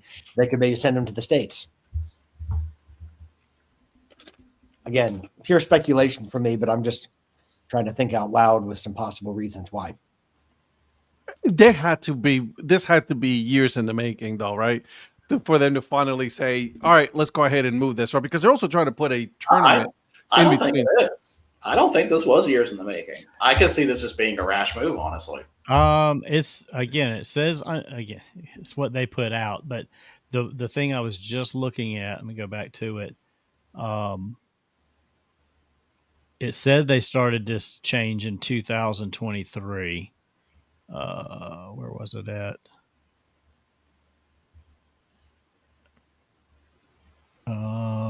It was on here somewhere. It said it actually was a few years in the making. Yeah, it was a 2-year process. This change follows a 2-year review process that began in October 2023. Feedback from owners, club executives, players, and the Players Association partners and fans. So they've been doing all kinds. It says they've even conducted extensive weather and logistics analysis to figure things out as well. So They're choosing the cold over the heat. Yeah, they are. It is. I mean, you want to play soccer in Charlotte in July, running around for 90 minutes? No, Hell man, dehydration is no joke. Exactly. So I don't blame them for that. Well, also, you already heard the complaints about the Club World Cup being over here, right? Oh yeah. About the heat. Yeah. So when you're trying to attract players, you are going to take weather into account. Because while the South American and Central American players who already play in MLS are used to this, the European players are not. And then you throw in travel in England is much different than trying to play away in MLS. Yeah. Like in England, you get on a bus and you're there in a couple hours. In MLS, you may be flying cross country. Right. Exactly. And I think also they had to do with like a lot of our players are also they have. My guess is they played in Europe before, so they're used to that kind of schedule. Even Latin America, right? So I'm sure they're used to that, and they're like, yeah, no, I think it's a great idea. I think it's a much better way of playing.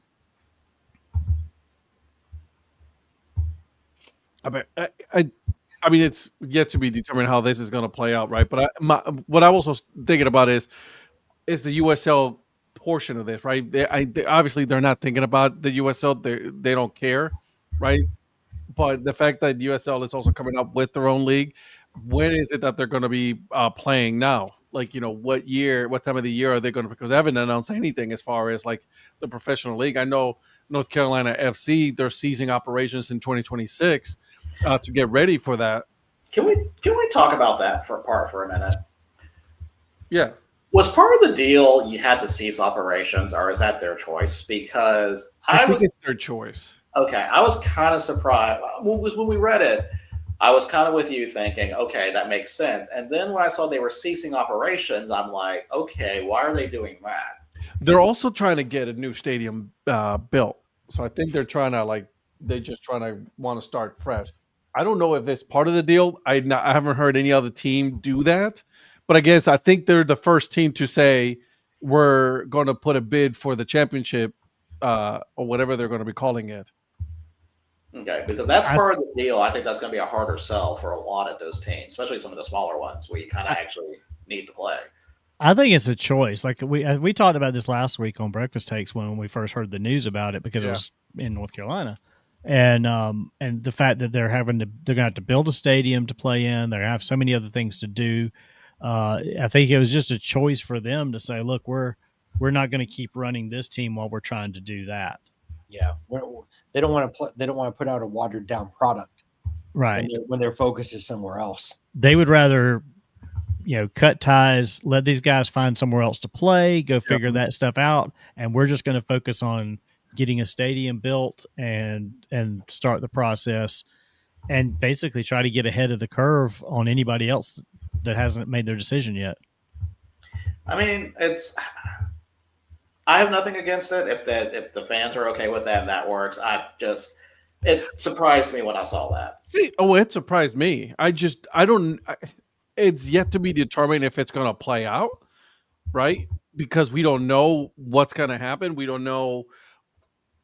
There's so many ifs right now. We don't know what the other teams are going to be. And like you said, we don't know what the schedule is going to be. I mean, this is another thing. Were they considering a European calendar, following the international calendar?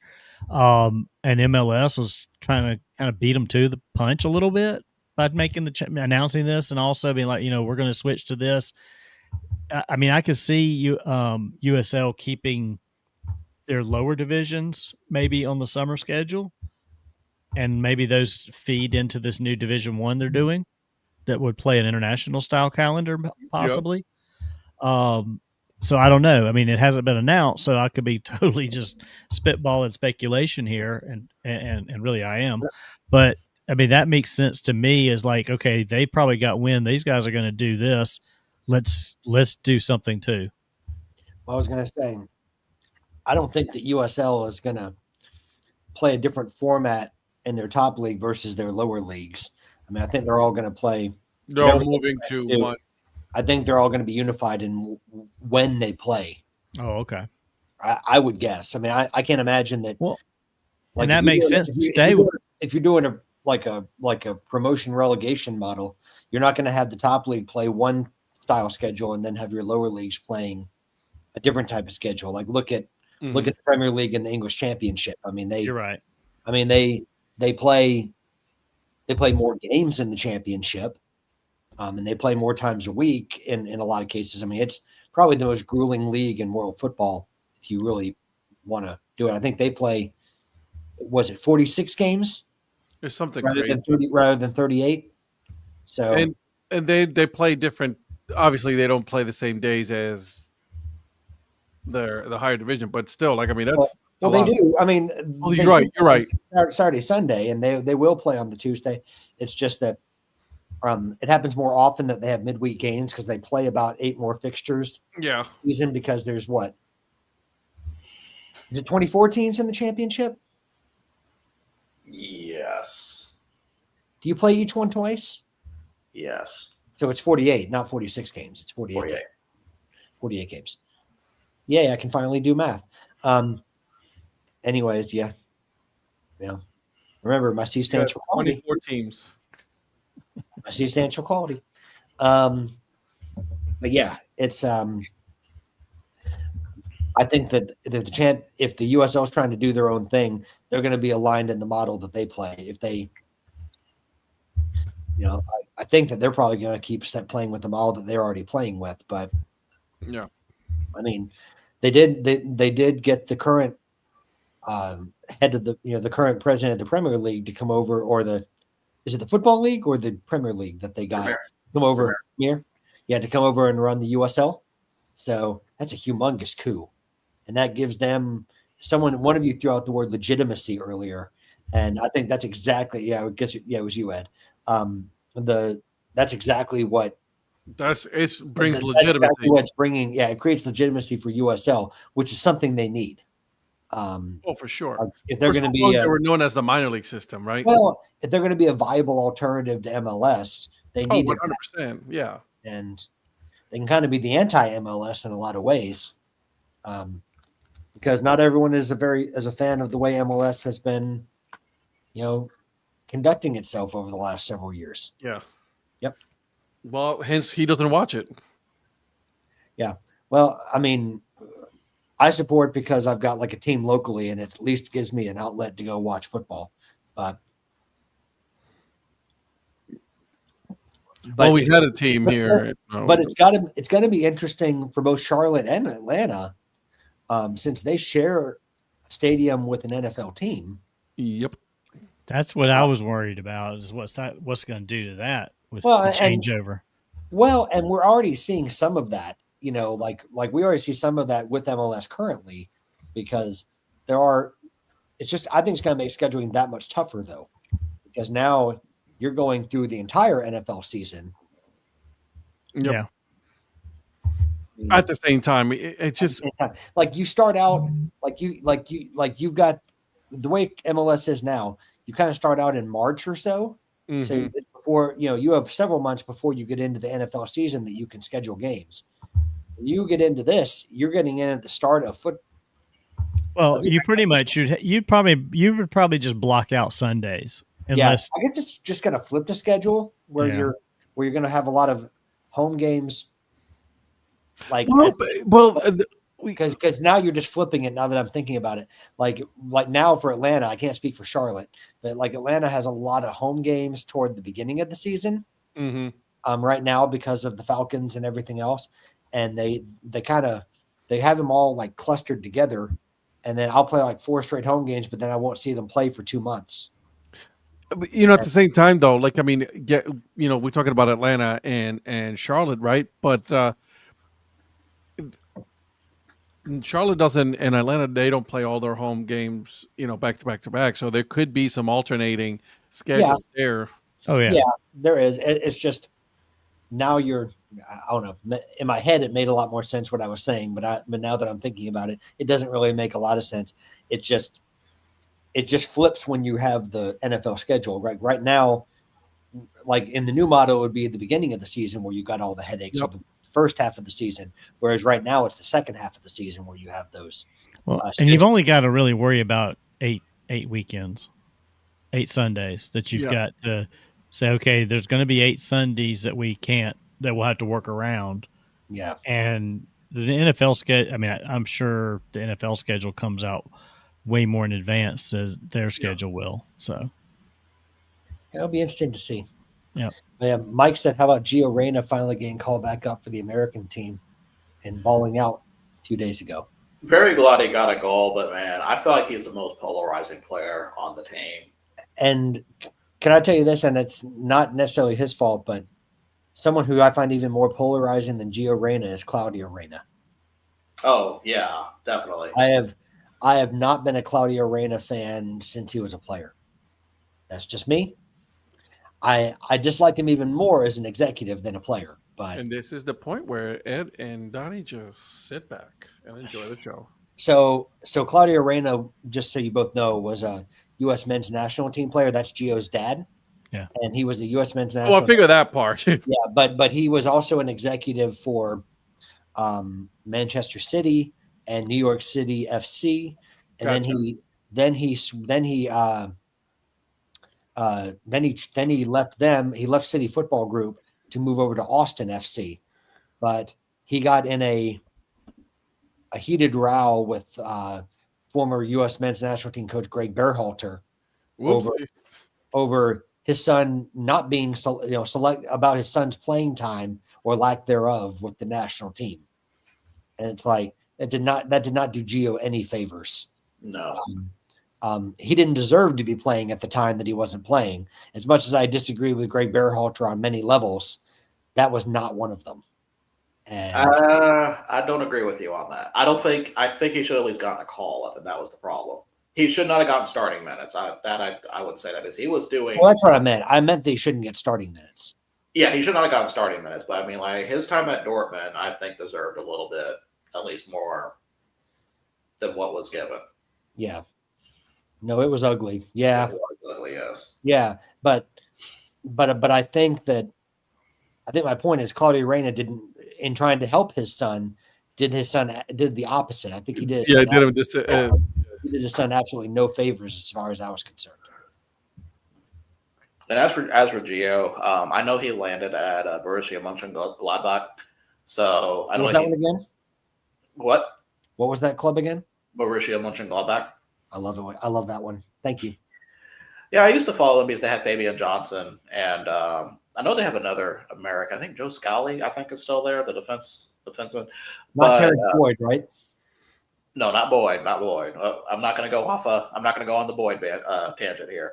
But after he had a falling out with Dortmund, so this is kind of a second chance, especially in the German league. I'd like to see him produce more in Gladbach. I mean, at first it starts just using the minutes he gets, and hopefully eventually into a starting role. Like, the kid's got talent for sure, but Yeah. I think sometimes he gets in his own way. Well, I mean, I think he's like a lot of American kids, or like, U.S. internationals he's one of those ones that had too much success too early. Because I mean, he did really, really well with Dortmund, and then everyone was like, he's the next Christian Pulisic, and he was like on everyone's list of the next big money signing for a Premier League club. And Yeah, that was already. he was overhyped. He was overhyped before he had a chance to really grow. And like you said, he believed his own hype. Yeah. And he would. When he you would- should have. Well, he did more. He just didn't do enough as far as discipline.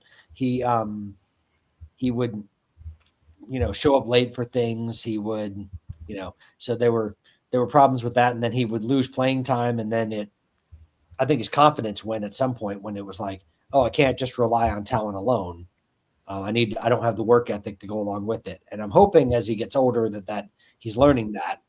But I've not been following him closely in the last couple of years. But the problem I saw with him originally is, didn't he go to Nottingham Forest too and not really play? I vaguely remember that. I don't think he ever played there, did he? I know he was supposed to go there. Let me look at that one up, because I don't remember him I actually. mean, Donnie was telling me about it, and I was just like, I couldn't remember what year that was, and Donnie was trying to educate me. I don't remember him logging any minutes at Forest.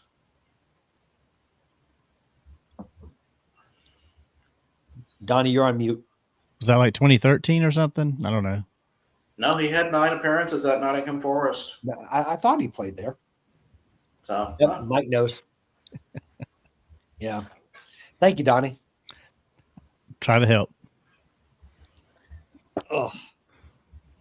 But yeah, I mean, he just not the same type of thing, but like I think about Freddie Adu and some of these other players. It's like, they were so good so early, and then it just either through injury or other reasons. Did he have a brother? How do you do? no, bye.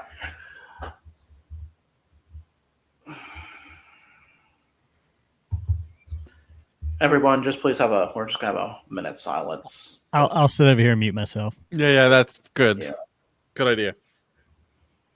I was gonna say that in that game, I was excited to see Balogun on the score sheet. Oh, Balogun. Yeah, and like I said, he's going to Former be the Arsenal product. He's doing pretty good at Monaco. I didn't think he was going to stay at Arsenal, but Donnie, you and me would have been sitting here anyways, because we have no idea what they're talking about. I know, and Mike's right. I am priceless. you guys need to know your national team players. That's all I'm saying. Jeez. But listen, whenever Mike says priceless, all I can think of is, do you remember the wide receiver Peerless Price? Oh, Yeah, I do. yeah. You Freddie, you do? No, don't start that either. Uh, Not But me. guys, it's time to do something. I've teased this. This was teased a few weeks ago okay. about Ed picking a La Liga team. Oh, I totally forgot about this. I didn't. Yeah, I didn't either. So I went back and see, can I find the old wheel that I made for Donnie? And luckily, that wheel has been saved. Oh my god! Of course you So, Ed, I'm going to give you a choice. did. Okay. Do you want for us to pick you a La Liga team, or do you trust the wheel?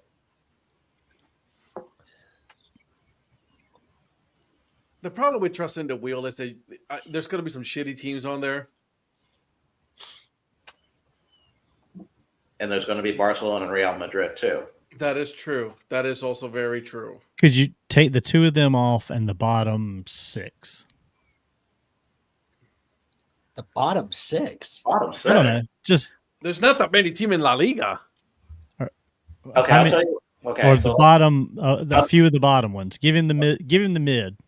let me look at the current La Liga table. Okay, I got it right here. Okay, so what I will do, There's 20 of them.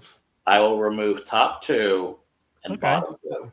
No, my first thought was OBA though, but Yeah, no, get rid of Oviedo, get rid of Levante, no, and get No, rid that's of fine. Girona. Real OBA though is a good Those club. 3 teams are about to be relegated. There's no way in hell you're going to. Okay. Here's what I'm going to do. I'm going to remove Real Madrid. I'm going to remove Barcelona, and I'm Okay. going to remove Atletico Madrid because you and Donnie cannot have the same team. I can agree with that. And then I will remove the 3 bottom ones. Okay, that leaves you 14 options. Middle table, basically. So let me go in and remove these. Mallorca is still there. Villarreal is still there. You better hope you get Cesar Azpilicueta FC, okay? So one moment, please, as I update the wheel. You what? He says One one moment while he updates the wheel. Well, I know that Virgil knows who Cesar Azpilicueta FC is. That's what I quit at FC. Yeah, Cesar Azpilicueta FC. Oh, God. I'm going to feel bad because I don't remember. No one really calls it that. I just do, just You do. so you feel better. Osasuna. Oh, was he at Osasuna? Okay. Yeah, before he ever went to Marseille. He That's was- right. he was That's at Osasuna. yeah. I want that's to say, didn't he go back there after he got done at Donnie's club? I have to go back. I don't remember his history as much. Yeah. All right. So I've removed the top 3. Well, I mean, not the top 3. Villarreal's still there, but I've removed Barcelona, Real Madrid, Atletico Madrid, then Girona, Levante, and Real Oviedo. So I'm sorry. He's playing at Sevilla now. I'm sorry. I forgot about that. that's Sevilla. Okay. Yeah. So Ed, are you ready for the wheel? I'm nervous. I'm super nervous. So, which teams did you get rid of? Barcelona, Real Madrid, Atletico Madrid, Okay. and then I got rid of Girona, Levante, and Real Oviedo. And he's going to get a good club regardless of what he gets. There's some few stinkers in there you don't know about yet. Yeah, no, I've Listen. seen him. I've seen No, him. he's going to get Alaves. All right. Alaves. A la vez. I am personally hoping for something Yeah, I'm to be not- good. I'm hoping for Elche. Elche. Give me. Let's spin. Elche. Ooh, that's a long name. Which one is that? Rayo Vallecano. Real Vallecano, Decent club. a respectable mid-table club. Yep. Rayo Vallecano. Let's look him up. Rayo No Vallecano. idea about them. They are currently sitting in 12th at a 3-game win streak, though, currently. Yeah, they're in good form. Hey, who are them Rayo Valley Real Valacanos at? Who are those Two of Rayo them, Valley the Rayo Volcanoes. Yeah, y'all. I'm gonna go watch me some of them Rayo Valley Real Canos. Valacanos. Let's take a look. Man, that sounds like a yeah. They It's, were it's established- real Valley Canos. They were established in 1924. Yep. They only have a Twitter page, from what I see. It's probably not in English. It's not. Thankfully for me. Oh no, they got a Twitter, a Instagram page. I was just about to say that I know they have an Instagram. Well, they're only the third team in Madrid, behind Real Madrid and my guys, Atletico Madrid. Now, Ed, I am a very generous person on this show. Okay. I'm gonna give you a choice. Okay. Would you like to have a respin, knowing that you cannot veto whatever shows up, or do you want to stick with this team? Wow, he's giving you the Bob Barker deal. Stay tuned for next week when we pick Donnie's Or friend. actually, that's more of a deal or no deal. That's like a Howie Mandel thing. Actually, Here's the thing, though. If I stay with they're a mid table team, right? Rayo Vallecano for now. For now. for now. Yep. But then you got some teams in there.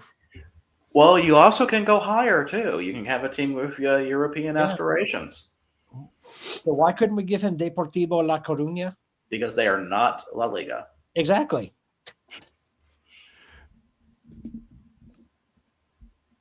But they used to be. But they used to be. Not anymore. They're not. You know what? I'm feeling lucky. You want another spin? Yeah, let's see. Let's do what we got. Okay. He's going to end up with Villarreal. Yeah. I'm going to I end up know. with like bottom team or something. No, I can tell. said no. You want to end up with Villarreal. They're a good Either side. Villarreal, yeah, I would like Villarreal or Villarreal. Mallorca. And Yeah. just for fairness, I am removing Rayo Vallecano off the list. Oh my word. So here are the teams that are left: Celta Vigo. Osasuna, Espanyol, Yeah. Athletic By the Club way, Bilbao. He does love Iago Aspas, so Celta Vigo may be good for him. That's true. Real Sociedad, Villarreal, Elche, Celta Vigo, Valencia, Deportivo Alaves, Real Betis, Getafe, Sevilla, and Getafe. Getafe, Sevilla, and Getafe. Mallorca. Mallorca. So you ready? Do it. All right. Oh God. Oh God. Oh God. Well, if he What gets have I done? Mallorca, that's three below the team. Oh, he no had. way. Get the hell out of here. No I knew it. I knew it. Did I not say that was going to happen? Dang. Did I not say that was going to happen? Out, my man. I'll stick with this one. That was tense, man. I was Dude, really I was into I that. was sweating. I'm sweating right now. I'm not gonna lie. Well, listen, he couldn't have done badly in the middle of the three that he was in. Villarreal, Sociedad, or Athletic Bilbao. Yeah, you had three good choices there. You Oh did. God, I'm sweating. I'm not gonna lie, guys. I'm sweating. Oof. Why'd you offer him that, Virgil? Golly. Because I like a game of You chess. don't follow a La Liga team anyways, Patrick. Me? Yeah. That's true. Do you want a La Liga team? Do you want Nah. to take a spin on the wheel? I think No, you I'm should, good. Patrick. I think you really should. Hmm. I think you really should get into I used this. to like Barcelona, Oh, but then Patrick. I really No, you can't. We can't go with those teams, right? We can go no. with I the said top. I used to like them, but then after they started, pulling out financial levers just to I'm with you. sign players outside of rules, I was like, nope, I'm good. So I think both you and Virgil should pick a team. Ooh, it would be fun to name a Spanish team with Virgil in it. I don't have a La Liga. All right, Mike. Have a good night, buddy. I Later, do Mike. not have a La Liga team. That's what I'm saying. And then I we love how could Mike's follow gonna the La Liga. Oh my God. You know how I much love, fun I love this how would be? Mike is going to get his rest for tomorrow night's show. I know he's waiting Not for for work, it. not for work, for tomorrow night's show. Like tomorrow night's show is going to be an absolute mess. Like I'm already saying, I have no control over that show. Patrick, do you want to spin the wheel? Why not? For the heck of it. Yeah, do it, man. Okay. Even though Donnie and Ed have already taken the good teams. Well, and the thing is, you said something about Virgil having a team, and it's like Villarreal's gone. That could have been Virgil Real. It could have been. Okay, change of plan. I want Villarreal now because of that. Oh my God. How about I mean, Real? just for the content of this show, even if you don't have fandom beyond the show, you should have a team. I'll take that. Real Betis? Yeah, I mean, Okay. Conference League finalists last year. Yeah. Chelsea beat them. Sitting in fifth place. Yeah, and by the way, they're. I mean, the only bad part about them is they've got former Manchester United product Anthony that plays for them, but I don't like his dancing over the ball and not actually moving anywhere. But hey, they're green. Reminds me of Donnie with money. So, so you know, I'll call him Donnie FC. And the truth is, they actually don't have money. Did you get Sevilla? I lucked out. Oh my gosh, I lucked out. Wait, so you got Severgil? I got Sevilla. No, you got Severgil. So Virgil. I was hoping Valencia, so I can say Valencia. I can't say that. Now. Valencia? Valencia, but no. No, you got Severgil. Virgil. Yeah, I will take Sevilla. Yeah. No, Severgil. Okay, so that is our, which is kind of funny because I do follow Sevilla pretty close. So who does Severgil play this weekend? I was afraid you're going to ask me that because I did not have it up. Sevilla plays Matches. You're going to need to get the name of the club. Right. It is Severgil. Espanyol. They play Espanyol, but do you know who they play the week after? Real Betis. Real Betis. Real Betis against Severgil. By the way, you guys stop calling them Sevilla. They're Severgil. I gotta call him Sevilla. I can't call him Severgil. You can call him Severgil. Somehow I got to see you spin and get Sevilla, but I couldn't talk to any of you guys. No, it's not Sevilla. It's Severgil. So I apologize, Severgil, but I actually got to see that. Listen, I love that I'm manifesting this. I'm so grateful that I'm actually more excited about Virgil's pick than mine, because now I get to call it a football team Severgil. This makes me very, very happy. Makes my night. I was expecting to land on probably like Valencia or Elche, but yeah, Elche was the one I was like, not Elche. Yeah. Please not. I was sure I was going to get Elche after hoping that Ed would get them. I would have taken Ibar over Elche, and Ibar's not even in La Liga right now. But the fact that we actually got some decent teams, I'm okay with this. Yeah, you should have Rayo Vallecano, but I gave him the choice. I gave him the choice. You can give you the choice as well, but you're talking too much shit, and I'm talking what? Excuse me. You heard it. This is a family show. We don't use this is a family show. We don't use language like that. 10:30 at night. There's no family show here. Don't forget, you guys vetoed my NFL wheel pick, and then got me a lot better one thanks to Matthew Stafford's working back. Your team looked good, dude. Yeah. And by the way, have you noticed the uptick in form ever since I renamed them the Valiant Virgils? Absolutely. I mean, let's go with that. Yeah. I mean, since I named them the Valiant Virgils, has Matthew Stafford even thrown a pick? I believe he has not. I mean, listen. We just need to get Virgil on the side of that helmet, and that man's winning MVP. He is the favorite to win the MVP right now.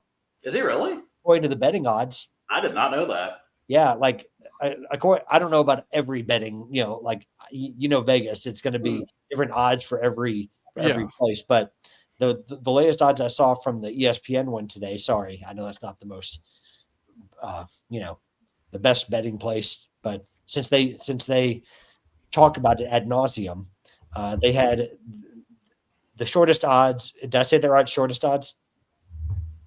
You're good. Yeah, I don't speak betting, but the shortest odds were were Matthew Stafford, and then it was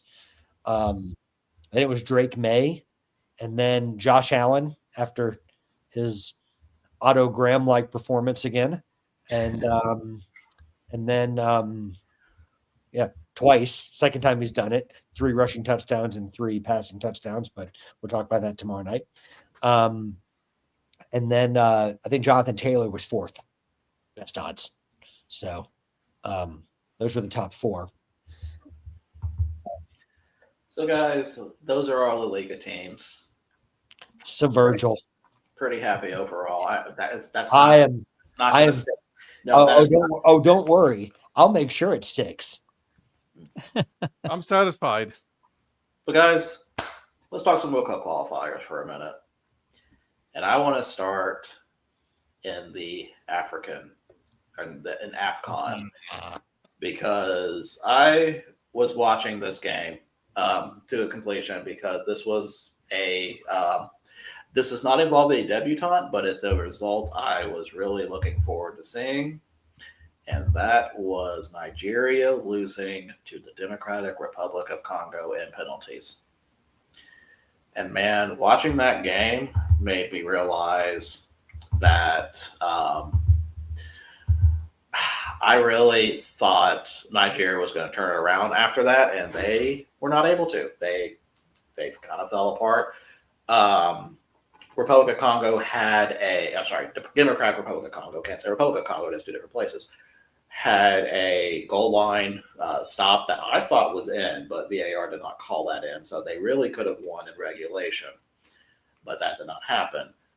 So they came and played on penalties, and the loss was so bad that the Nigeria manager is blaming voodoo on it. I saw that. I Yep. sent you guys that because I said that is hilarious. He's like, he was over there doing some kind of voodoo or something, and it's like almost like that's not right. So does that put the Democratic Republic of Congo in the World Cup now? That puts them In in the playoff. their Confederations playoff. Yeah. That's Right. right.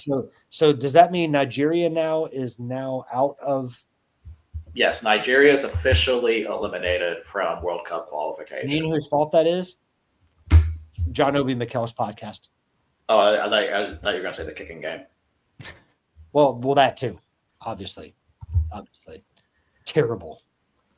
But, So there are 2 spots that are still available in the interconfederational tournament. So right now there are 3 teams already in it. It is Democratic Republic of Congo out of the CAF, which is Africa. We've got Bolivia out of South America, and we have New Caledonia out of Oceania.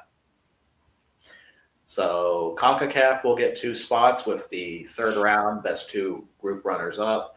And then the Asian Confederation is the 5th round winner, and that is still happening right now. Let me see if there's actually a matchup in that one. Okay, so in that one, it's actually between United Arab Emirates and Iraq. And in the first leg, that is tied 1-1. They're playing the second leg tomorrow, actually. So we'll have that winner there too. where's that one being played? UAE or Iraq? That is, I said Iraq, didn't I?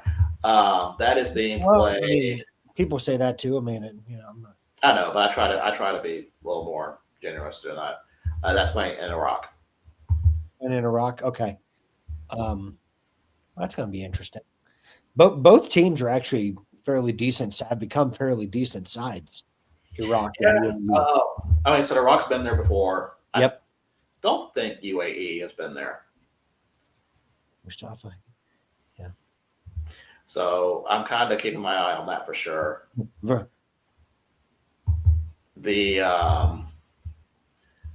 game on the let's see. Let me see about the CONCACAF ones real quick.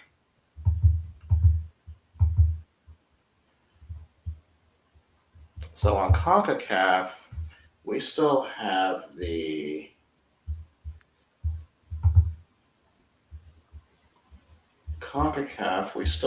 games tomorrow. So CONCACAF has a chance for 2 new debutantes this week. And that is Suriname and Curacao. So Suriname And so right now in Group A, Suriname and Panama are tied 9 points each, but Suriname has the goal differential at 5. Or sorry, with 3 goals. Suriname plays at Guatemala. Panama plays at El Salvador. No, Panama plays at home against El Salvador.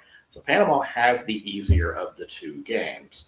But Suriname basically wins, and Panama doesn't score a boatload of goals, which they probably will. Then Suriname is in.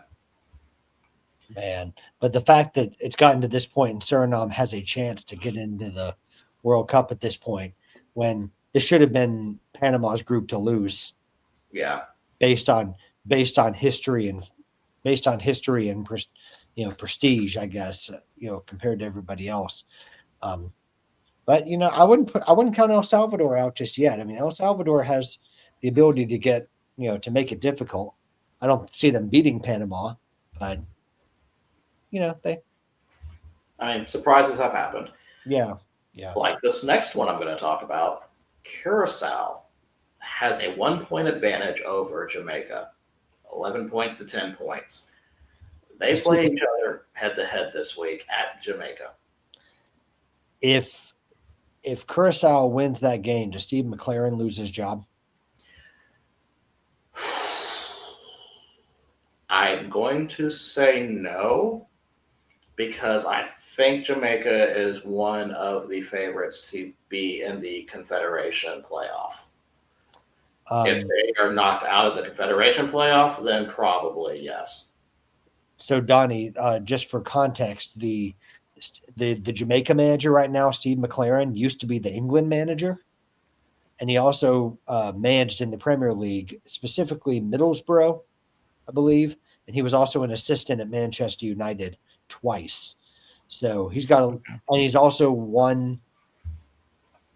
Okay, correct me on which team it was. It was FC20, I believe, that he won the Eredivisie, the Dutch league with. Yes, FC20. So he's got a little bit of a CV behind him. He's had some not so good times in England too, namely QPR and Derby. Derby, I guess, was okay, but Derby, I guess, was more when he was in the Championship, not in the Premier League. He also managed QPR and Derby, and I feel like one other club. Newcastle. Oh, that's right. I forgot he was at Newcastle. And Nottingham for I think a year. Was he at Forest? He was at Forest 2011 before he went back to. Man, I forgot about that. Yeah. When you said Newcastle, he's there for Newcastle, like. Well, let's not confuse Donnie with a Geordie accent. So let me be fair to Donnie. I give him such a hard time. My horrendous attempt at a Geordie accent. It's actually really horrible. Someone from Newcastle would cringe if they heard me trying to do that. So, No. we may actually be banned. Trust me, I'm banned and my comment should be removed. I promise. So Curacao has a chance to if they beat or draw against Jamaica, they advance. Is Andrew Jones playing for them, or Andrew Jones is not? No, Andrew Jones is not playing for Curacao. For Curacao now. Oh man, I was hoping so. He's retired. Well, you never know. He could take up another sport. Speaking of Curacao, can I do a quick tangent, real quick? Sure. Are we being sponsored by Visit Curacao, and you're about to do a commercial? No, but and when have tangents not been allowed? Well, I always have Have you watched this? Have you been a part of this show? Apparently, this is my show, so I don't know why I asked you guys. Exactly. So this actually is a baseball tangent. Okay. So I remember during the World Baseball Classic, Curacao didn't make it or they made it one year. And I was looking up their roster and I saw who coached them. And it was a name I have not seen in years. He was a former Huntsville star. And the last thing I remember of this player was he got injured during the game at Joe Davis sliding in the second. And they had to bring the ambulance onto the field, which was a disaster at the time of having to do that. And he was taken off the ambulance. And I never saw him again. and that was Hanley Stacia. Oh wow. Yeah. Okay. So when I saw that name, I had to double check and see if he was that former Huntsville Stars player, and he was. So At first, I thought you said Auntie Stacia, and I was like, "How do you know my Auntie Stacia?" that's funny. No. So that I remember seeing. I saw that name, and I was like, "Oh my gosh, I haven't seen him since he got injured." Wow. At first, I thought you were going to say Hanley Ramirez, and I was going to say, "Didn't that man play in the majors?" No, not Hanley Ramirez. No. So that's my little quick Huntsville Stars connection. I just thought that was kind of funny. Funny, odd, not funny, haha. Yeah, you're still a star, Virgil. Oh, thank you. And then going on to our other game, there is another team that has a chance, although a little bit of a taller task for them. Haiti and Honduras are tied with 8 points right now. Honduras has the goal differential at 3-1. Honduras has to travel at Costa Rica, which still has a slight chance of getting in there too, because they're sitting at 6 points. And shout out to both Haiti and Jamaica for still being in this after the storms that they Oh, that they absolutely. suffered. I mean, with all the stuff that they must have going on at home, to still be in contention, regardless of whether you're a favorite or you were not a favorite, to be in that position. Kudos to both Jamaica and Haiti. And they're both hosting Well, these Haiti games. is not hosting technically. Haiti's the host team, but the game's in Nicaragua. Oh, okay. All right. I was going to say, with all due respect to Haiti, there's not a whole lot of places anymore with all the storms they've had that they can host games. That's true. Yeah. Like Port-au-Prince. I mean, I don't know where you'd host it. I mean, I guess they can in Port-au-Prince, but outside of Port-au-Prince, they don't have a lot of infrastructure, the necessary infrastructure to host an international match otherwise. Right. So no, all eyes will be on CONCACAF tomorrow for me, probably during the show, honestly. And to the less interesting European qualifications, I did find it interesting that both Germany and the Netherlands just qualified. Was it today or yesterday? It was today. The fact that it took the final day for both Germany and the Netherlands to qualify. I mean, Netherlands in recent times has not made the World Cup, as hard as that is to believe, but there is a little precedent for that. But Germany, it's been ultimately they ended up comfortably winning, because I think, wasn't it Slovakia that finished second in the group? Yes, and that's what I was about to say. Like, it was 6-0, so it was like wasn't they really. they had strong second teams. Yeah. So Slovakia was sitting with 12 points. Poland was sitting with 17. So they both had really good campaigns. Yeah. Well, so basically Bayern Munich beat Slovakia today. I didn't know Harry Kane was playing for Germany. He is. Okay. You've never heard him say Guten Tag? No, I have not. Yeah, he's so smooth with his he's very his German is he's very fluent in his German is what I was trying to say. Impeccable would be the word I would Impeccable. use. Thank you. You're welcome. Going through some of the other I don't know groups. big words. Going through some of the other groups, Switzerland pretty much has the qualification wrapped up. But second place is Kosovo. So they are sitting there with 10 points, and Slovenia and Sweden are nowhere close to them. So they will be in a I was going playoff. to say, are Kosovo going to be in the playoff? They'll be in the second. Yeah, they'll be in the playoff for the second round, Okay. or for the next round there, qualification next stage. Now remind me again of that Switzerland, the Swiss guy that played for Liverpool. He was the young diminutive striker. He played for Chicago Fire as well in MLS. Oh God, I do not know that. Not Kobol, is it? No. Ebola? God, who is it? That you know who I'm talking about. That guy that played for. Here, I'm I'm trying to think if you're doing a bit or not, because I don't. No, I'm really not. I think he's serious on this one. I really am. Oh, Xherdan Shaqiri. There we go. Oh, Shaqiri. Why did I blank on Xherdan Shaqiri? Shaqiri. Yeah. Thank you, Donnie. I had it right on the. I was right on the cusp. So thank you. Donnie. Yeah. Good thing. I was going to say Jordan Charcuterie, but that's because I can't pronounce it. Hey. Just quit when you're ahead. Yeah, Xherdan Shaqiri. I was ahead. Okay, I didn't know that. Oh, he's back with Hey, Basel. where are these games played on? I mean, where can you see them? ESPN Plus, I believe, has. Okay. Yep. Let me check tomorrow's games. Actually, I can give you a better answer. I can look it up real quick while you're doing that. I wasn't sure if ESPN carried it or if it was somewhere else, but I've got ESPN Plus. Yeah, European qualifiers are easier to find than some of the other confederations. Yeah. So Shaqiri is, I guess Shaqiri retired from international duty. That's why I didn't see his name then. Yeah. Okay. I didn't realize he called time on his career. Group C, Denmark and Scotland still have a shot to. It's going to be weird seeing a Swiss national team without Shaqiri in it. I really am. I mean, Xhaka's still there, so I mean.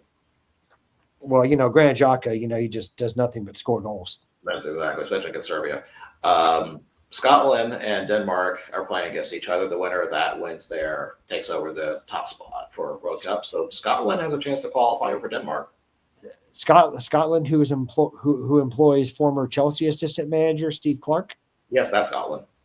Yeah. Oh, I'm sorry. Also, former West Brom manager Steve Clark. Can you imagine a World Cup that has both Scotland and Ireland in it? You want to know the only thing that would make that better is if Scotland and Ireland both made the World Cup and Steve Clark and Mick McCarthy both were managers. I would love to see Mick McCarthy in a World Cup. I know that's no longer possible since he's no longer at Ireland. But wishful thinking. Sorry. Group D is wrapped up with France taking over the first spot, and let me see about the other. How long is Didier Deschamps gonna be France manager? Until he gets bored with it.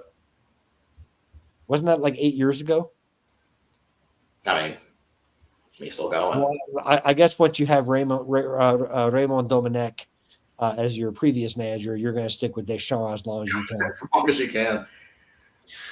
That was a disaster. Yeah, so France has won that group, and Ukraine has finished second, so they'll be going to the next stage. Spain and Turkey still are playing. They play against each other.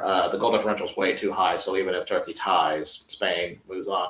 I would like to take a little bit of a moment to say how disappointed I am in Georgia, especially after their European qualifying, their European stint. They have really just kind of fell off after that. Do you think that's Saba's fault, Saba Lojanica? I don't know what to blame. I don't know if maybe just caught lightning in the bottle in the tournament. So the only reason I bring up that name is because he plays for Atlanta United, he's a Georgian international. It's ironic. He plays in Atlanta, Georgia, and he plays for the Georgian national team. Whenever he scores, he goes like this, which doesn't happen that often. But in Group F, Portugal has the automatic qualifying spot, with Ireland being in the next qualification round. Did you see where Cristiano said this is going to be his final World Cup? Do you believe that? No. And by the way, Ireland only gets that from a stoppage goal at the 90th minute +5 before it was called, and they were able to get a goal against Hungary. So that's a big, big win for them. So let's say we're talking about Group G, Netherlands and Poland being the two teams out of that group. Netherlands takes the automatic qualifier. Poland takes second place. Group H, while there are still games here, there is still a possibility of Bosnia and Herzegovina taking the top spot over Austria. Right now, Bosnia only sits 16 points, while Austria is at 18.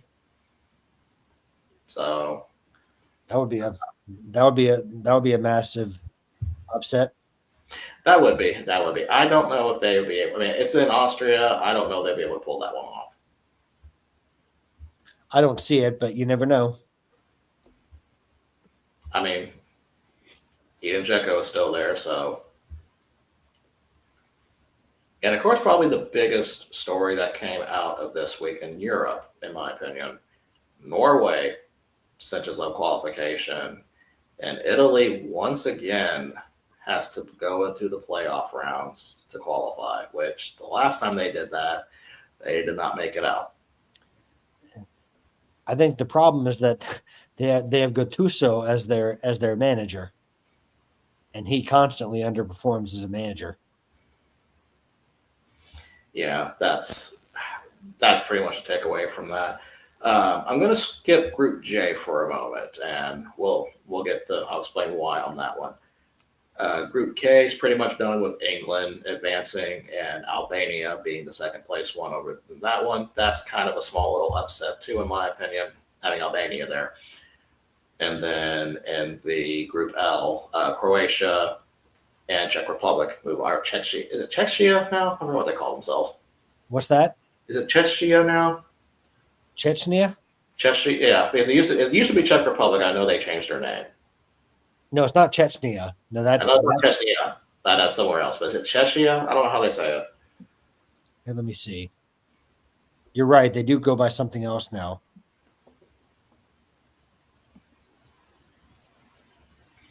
That was the group that the Faroe Islands probably had their best performance. Yeah, Chechnya. Yeah. Czechia. Okay. Yeah, not Chechnya. I know that's something completely different. Yeah. Isn't that where Anzi Machkala is? Yeah. Yeah.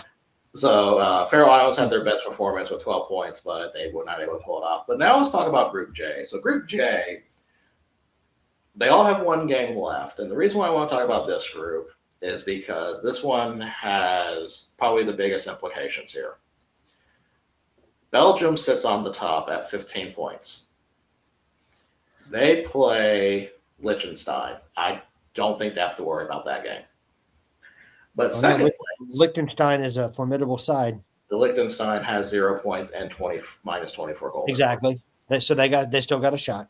But the second spot is wide open, and it's actually a game I may have to watch if I can find this. North Macedonia, a team that has not made the World Cup yet, goes to Wales. Both of them are tied at 13 points apiece. North Macedonia has the goal differential 9-4. So if for some reason Belgium actually can they beat Liechtenstein? No, Belgium has to lose to Liechtenstein. If they draw, then they're pretty much set on goal differential. There could be a possibility North Macedonia or Wales could win if Belgium loses to Liechtenstein, which we know is not going to happen. But that's going to be a true battle for second place for the winner of that to go on to the next round. North Macedonia, of course, would be the better story because they are the debutantes that have not made it yet. But we'll see what happens on that game. So just a little intrigue there. Well, and a thing about Group J too, aren't North Macedonia and Wales both assured of a playoff spot because of their Nations League ranking? Yeah, Nations League's a whole other thing. Yeah, Nations League's kind of a caveat I did not throw in there. Well, I was going to say, but isn't it because, and I know that's not everybody, but like, isn't it in the UEFA qualification? Isn't that something that's been added that's not, that you don't find in the other confederations? Yes, that's why technically Sweden's not mathematically eliminated, I guess. Right. Well, wait a minute. So you mean Graham Potter's men are going to give everything and they still have a chance? They possibly may give everything for a chance. The boys are going to give everything because Graham Potter's the manager. Right. So, Donnie, what do you think of all this? I think there's too many groups. You know what? I can actually agree with you on that. I'm sitting here trying to figure out how to follow because you're talking about the different groups, and I was trying to find where can I find those groups to look at the groupings. So what I do is I go to FIFA's official website. I just type in FIFA World Cup qualifiers and go to FIFA's website, and they have all the different confederations. Do you want me to send you the link? I mean, you can. Yeah, that's fine. I use an app called FotMob that has them all listed here, and I basically use them for this is basically where I follow all my leagues. Okay, I see that now. I was on something different. Actually, I think I used the ESPN one. ESPN doesn't have a bad one either for that. Okay. Yeah, let's see. Well, I can follow that then. That's easy enough. here.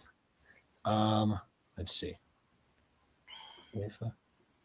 Yeah, so here, I'm going to send you this. Now, you'd have to go to a list, but there's a drop-down menu that can show you all the different groups, but I will send this over your way.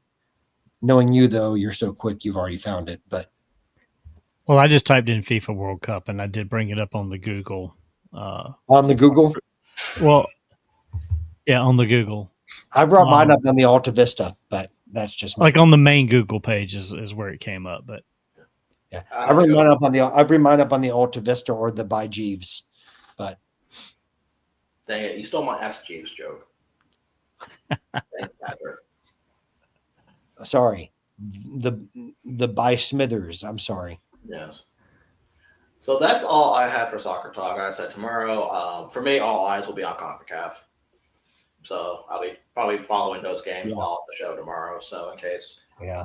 I'm just so glad that the U.S. doesn't have to qualify, because if they were, we'd be coming down to a last-minute game against Trinidad and Tobago that we lose.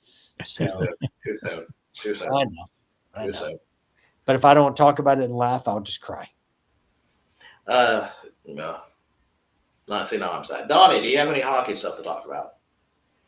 Not that I'm really prepared for. I mean, we talked this morning real quick, just that the Checkers got a sweep against the Iowa Wild. They've swept them 4-0 already this season.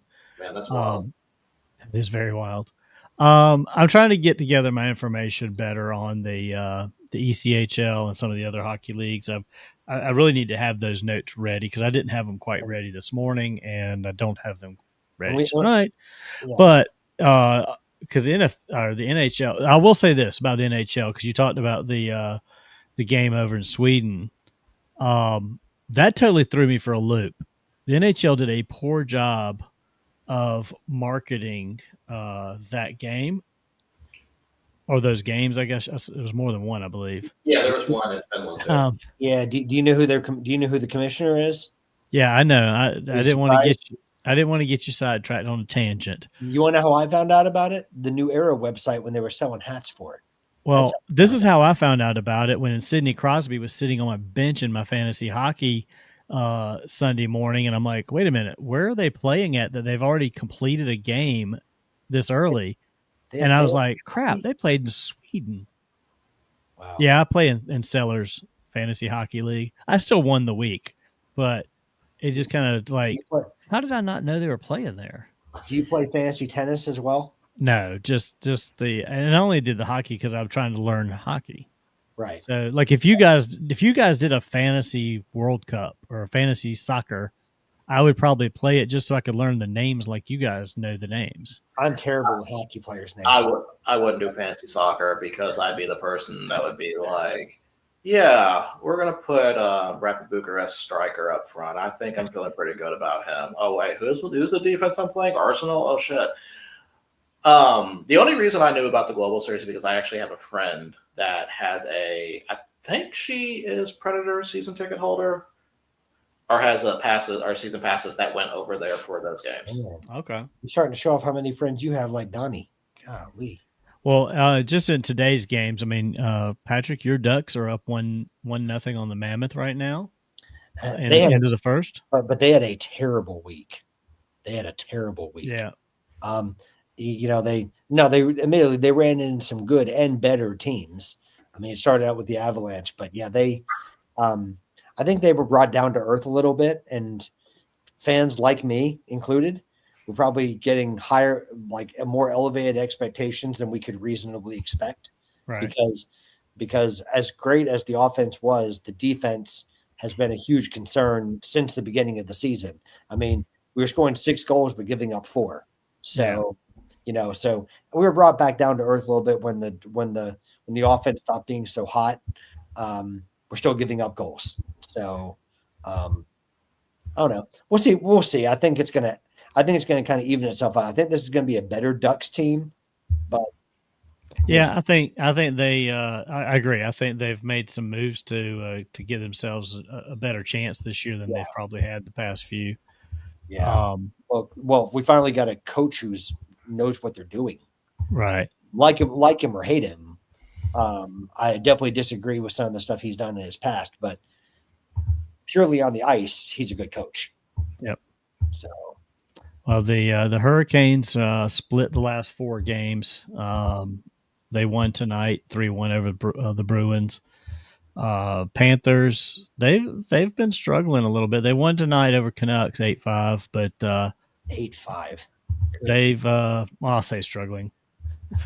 They Yeah, you don't know struggling. You've been playing for Stanley Cup. they have I know 5 years. they've lost a few games they shouldn't have early on. They had a bad streak earlier in the season. Like 4 in a row they lost, and they actually they lost 6 out of like 8 games or something. But they're holding their own right now. I mean, look at the standings real quick. Let's see where we're at with the standings. I mean, Boston's still leading in the Atlantic Division. Panthers, I mean, they're back a little bit. They're 5th place in the Atlantic Division right now at 10-8. So I mean, Bruins are in first at 12-9. So it's not a lot separating them. Basically 4 points.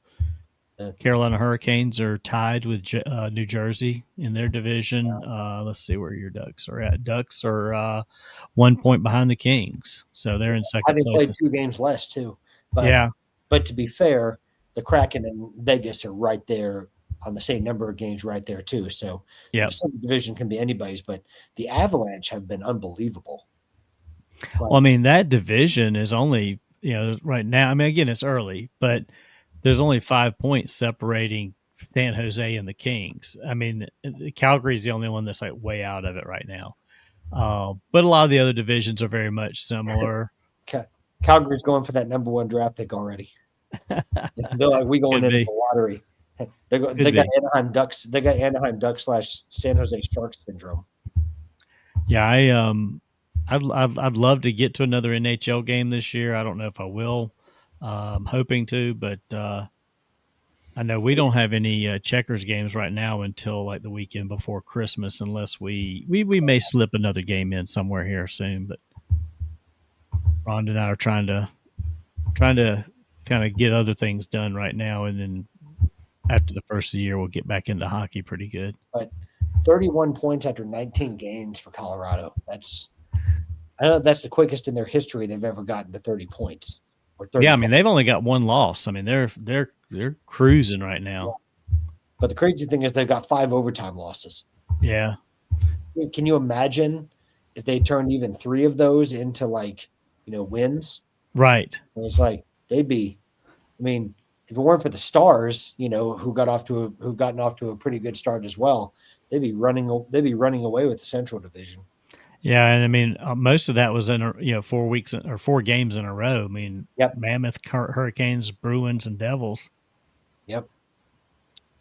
So yeah, they've been on a good streak though. They've won. Let's see what they've won their last 6 in a row. Yeah, I'm telling you, they absolutely. It was like men against boys when they played the Ducks. Yeah, It was like it was like a clash between. That's okay though. I didn't even think we'd even be in the conversation for division. So yeah. I was hoping they would. I know when we were talking about possibly our trip for next year, for a second there, I was like, oh, maybe the Mammoth will still have a late season game, but no, hockey's over by the time we were talking about going. So unless they make the playoffs, which I don't know about that this year for them. Thanks a lot, Eric. Exactly. That's Eric's fault. Don't worry, this time it isn't your fault, Nani. That's Eric's fault. Exactly. Yeah, I mean, no complaints here. I don't know if I'm still going on that yet. I don't know yet. All right. Well, that's all I've got for hockey. Okay. Anything else if I would like to bring to the table? No, not right now. I'm a little disappointed in the winter break here. I was hoping to see some soccer this weekend. I was like, dang, nobody's playing. At least as far as my Premier League. And don't worry, Virgil and I both know by the time 10 a.m. rolls around on Saturday, we'll have probably 37 messages from you with like 20 pictures to go along with it. Well, I was sitting here checking the beer garden to see if they had anything posted about going down there to see Bayern. But then I was like, oh crap, they're on break, so no game for them, no game for Crystal. Is the J League being played right now, Virgil? Haven't seen any scores from that. Because I'm waiting for Donnie to wake me up at 4 a.m. and he's going to be like, Vissel Kobe is playing. Yeah, J League is down through their last 2 games. Yeah, well, I was waiting for him to say Vissel Kobe is playing, or the Urawa Red Diamonds. There we It's go. hard to say, isn't it? Yeah, it is. Urawa Red Diamonds. Yeah.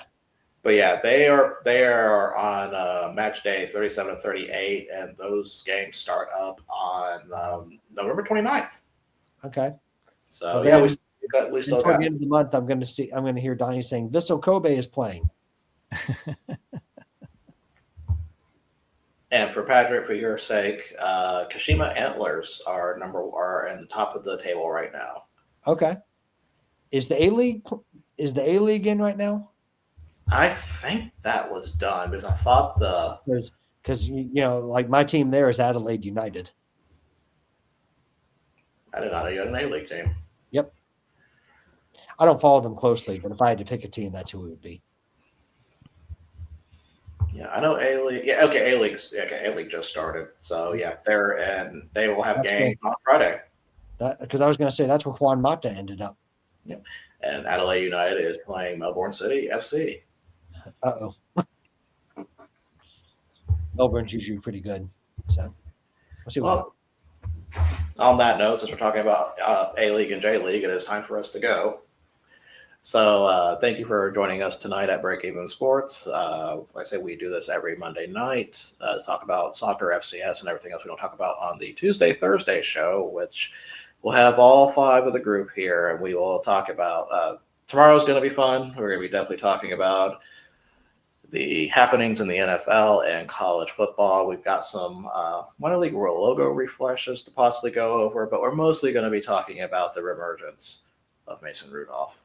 Be ready for that. I'm sure that won't cause any problems or instigate any people's feelings. We'll find out. Definitely not. Go Pokes. Well, thank you for joining us, and we will see you guys tomorrow.